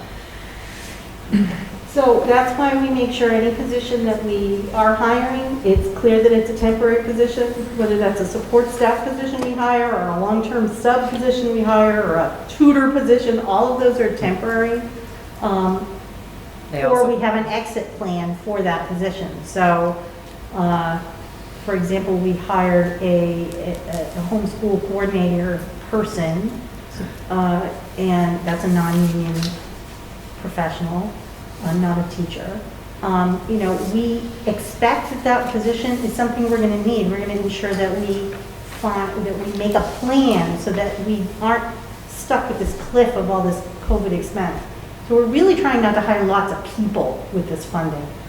And anyone we do, we have a plan to absorb that position into the budget, so we end up in a similar place post-COVID ESSER money. Or it's very clear, it's a one-year position that might be renewed for another year if funding is available and it's considered to be an effective position. So yeah, we're really trying to keep the people to a minimum. Is there a full comprehensive ESSER plan and budget out there? Is that still work in progress, or have I seen that and just I'm forgetting about it? The recovery plan you've seen Right. that has our strategies, and then we bill, and you're going to correct me, so just get ready. But so our ESSER plan calls for a lot of professional learning. So we will then have strategies in our ESSER plan that reflect the recovery plan. There has to be that correspondence. And it will be for professional learning opportunities for teachers and support staff, et cetera. And then they will code, you know, I went to this particular training, it's covered by our plan, that will then get put into that budget. Is that, I mean, that's a big stuff. It is. I just want to clarify that, and of course I'm going to. So CRF funds and ESSER 1 funds have pretty much already been spent. CRF, we were basically in a reactive mode, and so ESSER 1, even, which was the lower amount, 700 and something thousand, got us through finishing reacting. We utilized most of those funds last year, and it's probably going to get us through all of our summer tutoring. We're earmarking all of the summer tutoring, which is an easy ESSER coding. We don't have any procurement. It's easy. All these regulations and compliance stuff doesn't really exist to that. ESSER 2 is what we're currently building a budget for, which is due in November. We're hoping, I'm trying to use these funds kind of in clear buckets of time, and a lot of business managers are approaching it that way. So ESSER 2, we're hoping will get us through fiscal year 22, but we're currently building, and that's where these positions are currently being earmarked. But that has not been turned in yet. You will see that before it gets submitted to the state. So the recovery plan is essentially the ESSER program. The programming. And now we're working on the math of what does it take to pick. ESSER 3 is the $11 million one. Okay. And so we haven't even, that's what we're working with, you know, larger project proposals, potential, you know, construction concept approvals with the AOE. There's a whole bunch more rules. You have to get community stakeholder involvement and input. So we're kind of transitioning right now from the very reactive mode to the planning, and then even more planning, if that makes sense. Okay, yeah, no, thank you. Yeah, it's very complex. Any further discussion? Hearing and seeing none, we'll move on to old business. And first up is the adoption of school-sponsored student activities and athletics. So we've warned that for adoption. We had 2 readings of it. Are people comfortable with? I thought we adopted this last time. 2 readings. We did a second reading because we needed to change some language.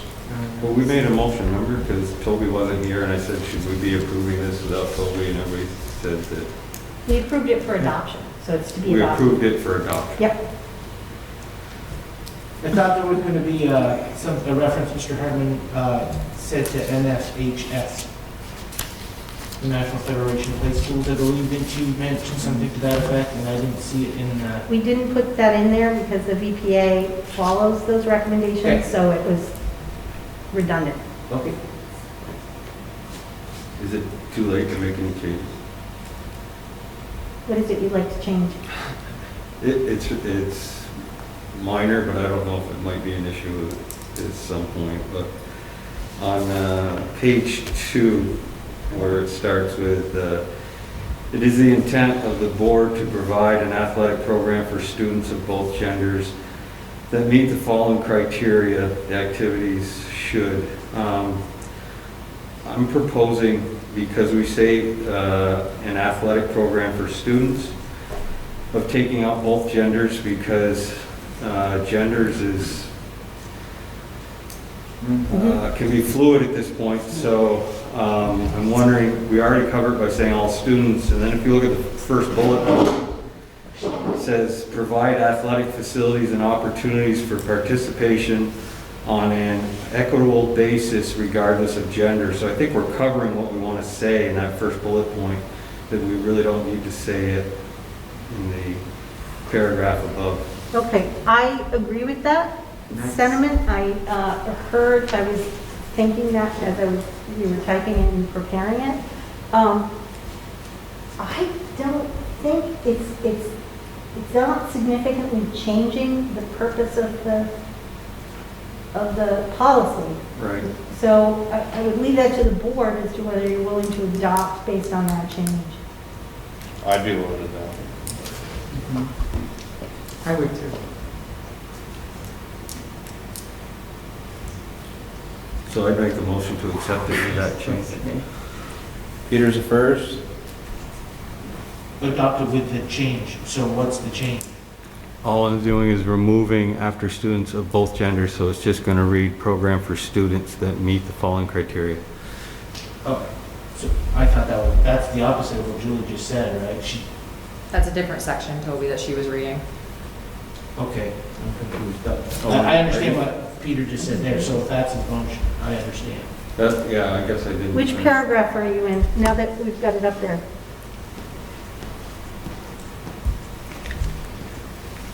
On the second part.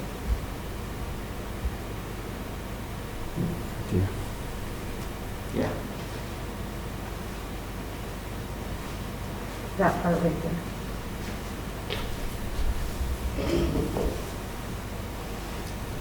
Nice catch, Peter. Okay, Peter's the first. Second. Terry's the second. Any discussion?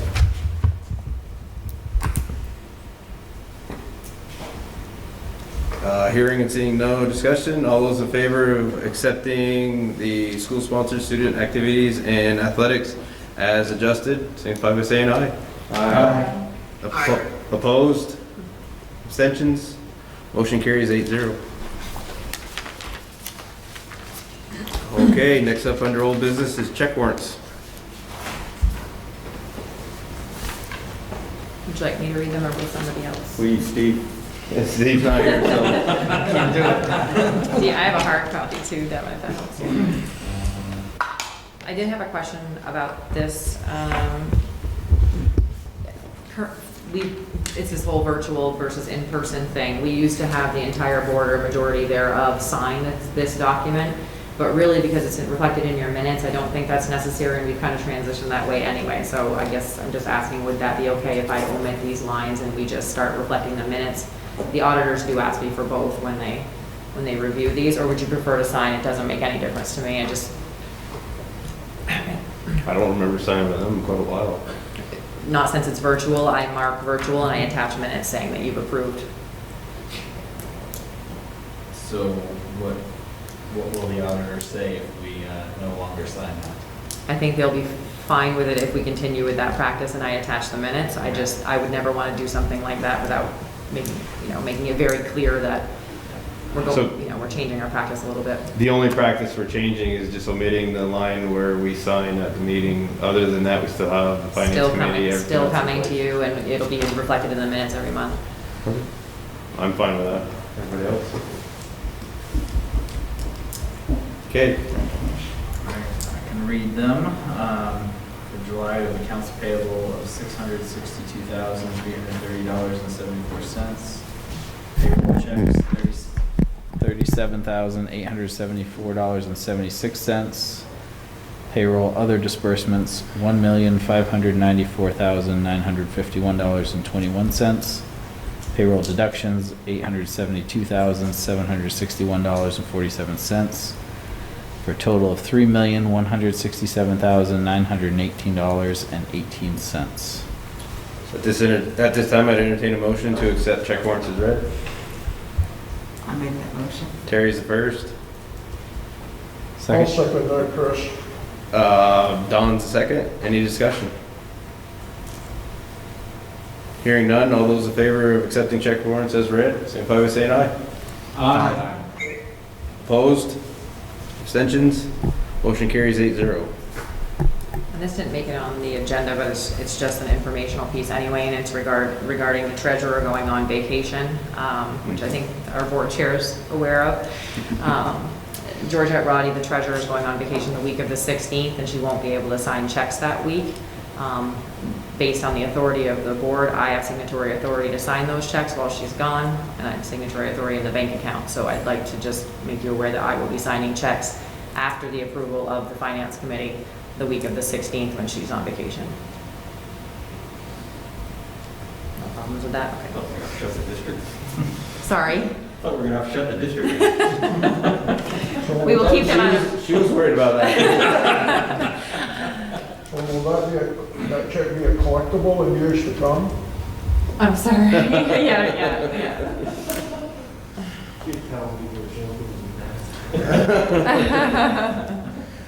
Okay, next up is fiscal year 21 financial report. Okay, so this is the last financial report that you will see for last fiscal year, which ended June 30. This is an unaudited version, but should be pretty final. I just wanted to highlight a couple of things since it is the last one, and we are projecting the carryover a little bit higher even than what we were projecting a month ago. It's just slightly over $2 million. I'll first speak to the revenues.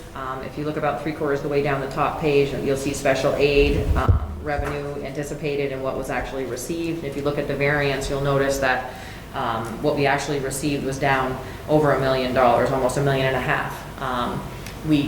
There will be a reconciliation, but if you look into the financials under the expenditures on page 1 under the special ed, you'll notice that our expenses were down. So obviously, therefore, the reimbursement's going to be going down.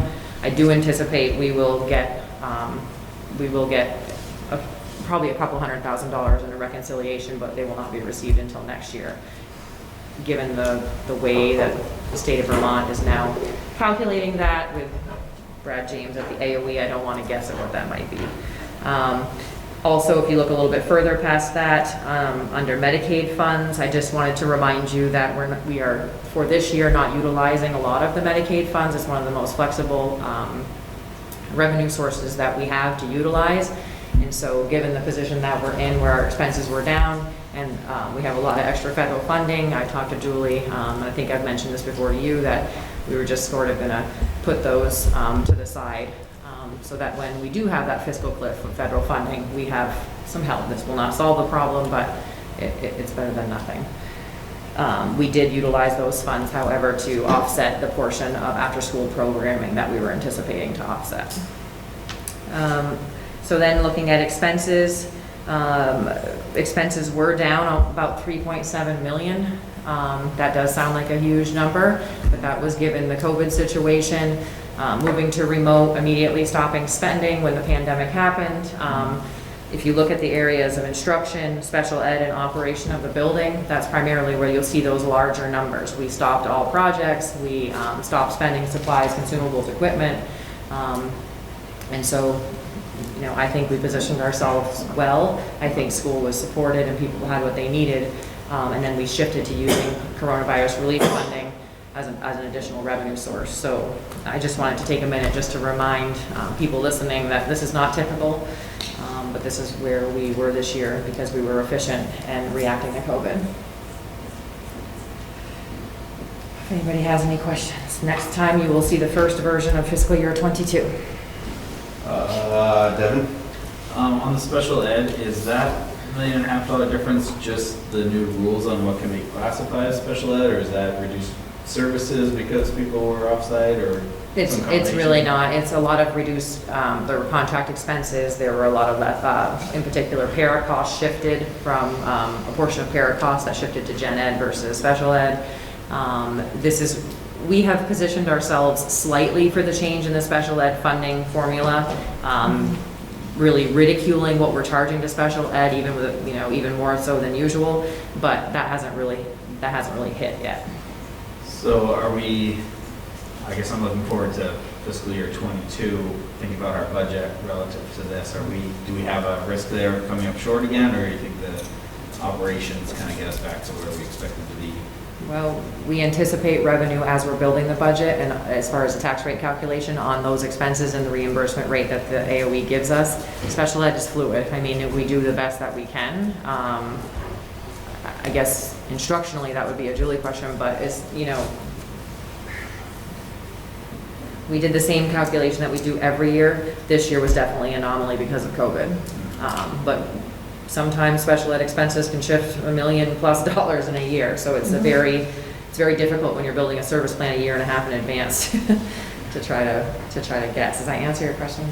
I mean, not really. Okay, well, try again. I'll do better. Some of it is just that we spent less money. Yes. Because kids had different sets of services. So I guess my question was the budget based on our experience last year with the reduced funding, or was it kind of based on our normal historic? The budgeted expenses or the budgeted revenues? Well, I guess the net of the two, right? Okay, well, the budgeted expenses were built in conjunction with the special ed department based on student need. Contracts is all anticipated in the best guess that we had possible at that time. It really has nothing to do with this year, other than what might still happen in 22. Revenues is a percentage. We basically take a percentage of those and deduct the things that we can't deduct, that we can't count on revenue to reimburse, and then we apply that here, the same calculation we always do. Okay. Along that line, Julie, some meeting maybe in the next 2 or 3 months, everyone with the budget, but I would love to have Tanya Hayes come in with Laura, tell us how it used to be, how it is, and how it's going to be. Yes. Jay probably remembers 40 years ago. I have a little memory of 40 years ago, but this thing has changed and changed. This is pretty drastic. Well, that change, it got pushed back a year, the new 173, right. correct? Yeah.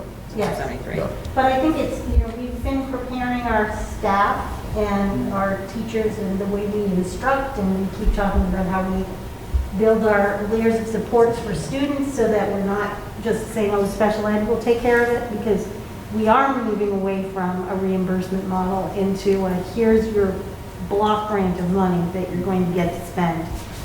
We're positioned pretty well for that because we're not a district that has overly relied on special ed reimbursement to pay for staff. We have been very cautious about, well, if I'm a para and I work with some general ed students and some special ed students, we're very careful at calculating the portion that should be spent on special ed versus general ed. Some of the unexpected lack of expenses, there's too many X's in that sentence, often can be, for example, MVU was hybrid last year, so you did not have all of your students with special needs in the building at the same time, so you didn't need as many support staff to support those students.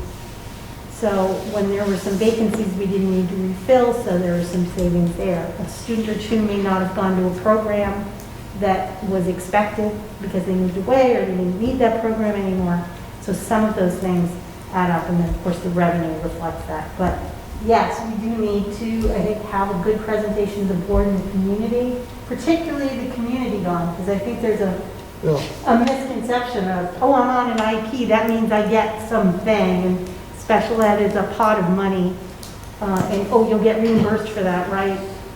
That's not the way it works anymore.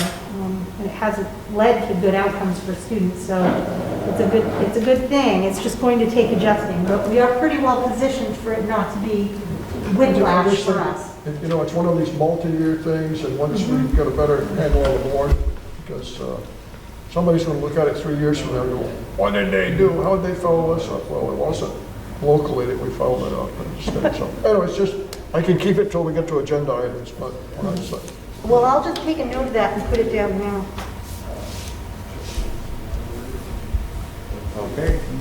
Are we ready to move on? Okay, so next up is new teacher hires. We don't have any. We don't have any, so moving right along, we have other business, and first up is board goals committee update. I would like to just talk, and my fellow group members or committee members can ask, but we have a meeting on the third Wednesday of every month, and so we'll be meeting on the 18th of this month, and then our next board meeting is the 19th. I suggest that we wait until the 19th board meeting to report out, if that's okay with you all. Yeah, that's fine. Does that work for you guys? Toby? Yeah, I guess Joanne? we have our board goals and district goals here in the drive. I didn't know if you wanted to, we have possible action on here. Do you want to read these? I was thinking that if we wait till the next board meeting, we can meet together as a team and kind of present them, Sure. Okay. if that works for you. Does that work for you, Julie? I know you wanted to have it first. I am sharing, I mean, you're not going to change your general goals. I mean, you may want to change the wording or something, and that's fine. I am going to share them with teachers. Not necessarily board goals, but the district goals. So if you wordsmith it, that's okay, but I will make it clear to them that, you know, We can go ahead It's not and, I adopted. just was going to try and get together some kind of more formal No, that's- presentation for the. Yeah, that's fine. We're not going to change these. We all, work on during the retreat. I don't think so. But we could just approve them. I didn't know we needed approval. no, is the board okay with it? Because you asked me to share them with our teachers. And, Oh, yeah. You know, I don't want to do that if all of a sudden somebody's going to say, you know, we talked about this goal, I've changed my mind completely. And, you I know. just want to do something that was a little more formal. I think it's great that you present to the teachers, but I just wanted our committee to talk together about Yeah. how we wanted to make this more of a public and internal both. I think that would be nice, and we can put that on the agenda as a presentation That's what from I- the board goals committee. Great. Does that make sense? Thank you. Okay, next up is the facility committee update. It's really not much of an update because almost everything we discussed, we've had action on tonight. It was a good, as Peter said, these meetings are very productive. We have a lot of opportunity to ask a lot of questions. We're finding how and who we invite to meetings and stuff. We're getting that a little better. Like I said, almost everything we talked about, we had action on tonight. So unless Peter and Don have something to add, that's about all I have. No, I thought it was very good, and I think we probably saved the full board at least an hour. Oh, at least. Probably more than that. Thank And you. I don't want the board members to think that these three men go in there, they agree on everything. We don't. We have some really good discussions and justification for what we're going to bring to the board. And anybody wants to comment, I know Toby has the times, and Joanne, you really should, because I'm speaking for myself, but we don't have all the answers, but we're trying to make good use of the monies available.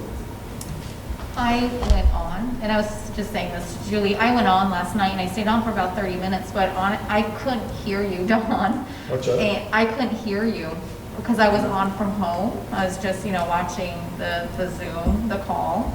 And I couldn't hear the other gentleman, I believe his name is Paul.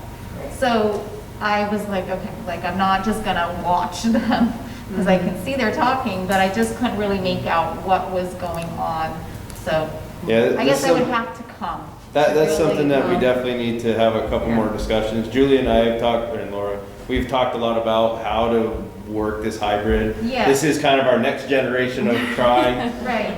We're trying, and I won't be at our next meeting, but I will remote log in, so I'll get to see it from the other side. Yeah, it would be interesting to hear back from Jen how tonight went for her, because, being from home. Right.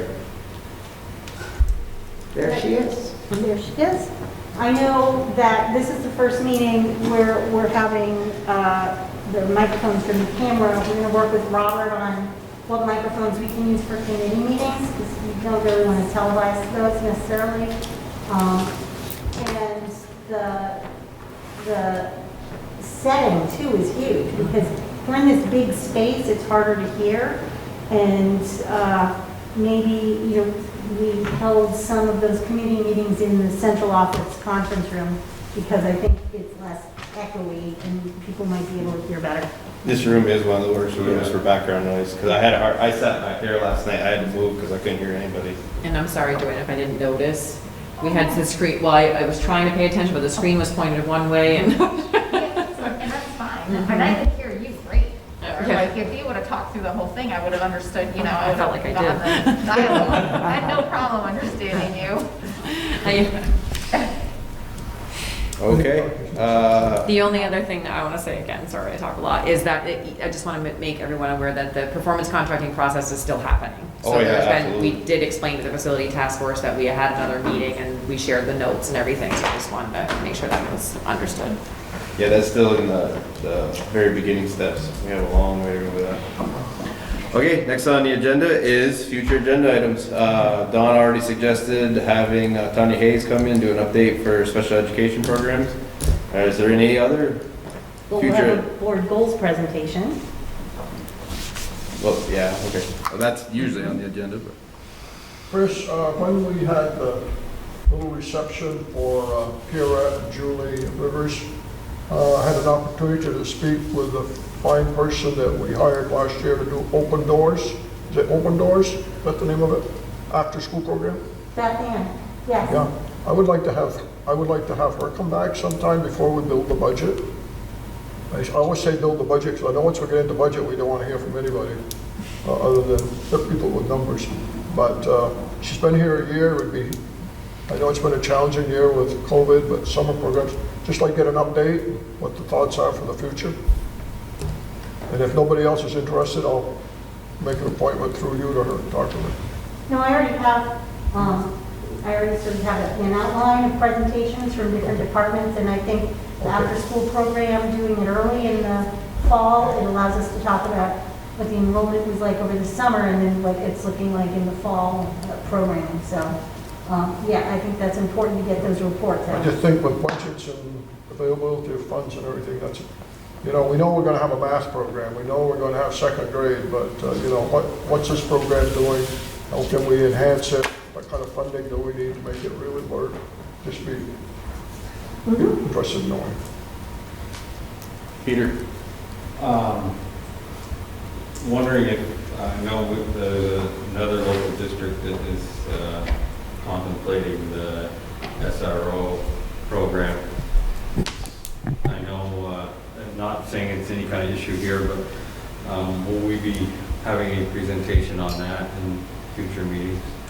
I think it would be good. I need to meet with the chief, which is always a bit of a challenge in terms of getting together with them.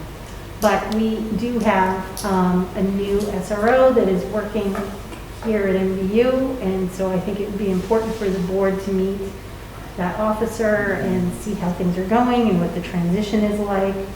I think that would be smart, particularly since we wanted to expand the program and then we weren't able to because the grant funding didn't work for them. So I think that is a good idea. Great. This will make building agendas a lot easier. Now we have all kinds of ideas. Okay, moving on. Our next board meeting is August 19th, which is next week, Thursday at 6:30. We were discussing a possible location at Central Office. We've never met there before. It'd be a chance to see the building for people who haven't seen the building, especially since we haven't been allowed to go there for a while. And it also gives the schools an opportunity to kind of do the last minute preparations without us coming in and being in the way. Yeah. Everybody okay with that, or? I'm okay with it, but it's gonna be tight. They were thinking about, we'll split it up into two groups. We'll have some in the conference room, some over on the north side, which has a large open area. Yeah, we might even be able to do it just there. We have a big open, on the business office side, it's much more open, so that we wouldn't be crammed into the conference room. Because that's fine for committees, but for the board Yeah. meeting, I think the other side would be better. And I won't be there. Uh, You know, it saves you a bunch of space right there. I'm on vacation, so if I do another chair, I'd like to zoom in. Perfect. I know, right? I hope you're going somewhere good. I have a question, Chris, before you go. Yep. Go ahead, Toby. Julie, just so we know, when is that reopening guidance that we saw coming out? Like, that was a draft, right? That's a draft. I have more work to do on it. It'll go out before the end of the week. Probably, I have a Dan French meeting on Thursday, so I don't want to put anything out until I get in Thursday curveballs. Right. But, I just, if people ask me, I'm just gonna say wait till, but I'd like to give Yeah. a date, like, so you're anticipating Friday. oh yes. Because I don't wanna misquote anything, I just wanna say something's coming out Friday. or- Yeah, my hope is that it'll be before that. Okay. Yeah. Anything else? At this time, I'd entertain a motion to adjourn at, not 8:45. I'm happy to make it. Terry's the first. I'll second. Peter's the second. All those in favor, signify by saying aye. Aye. Opposed? We are adjourned. Thank you.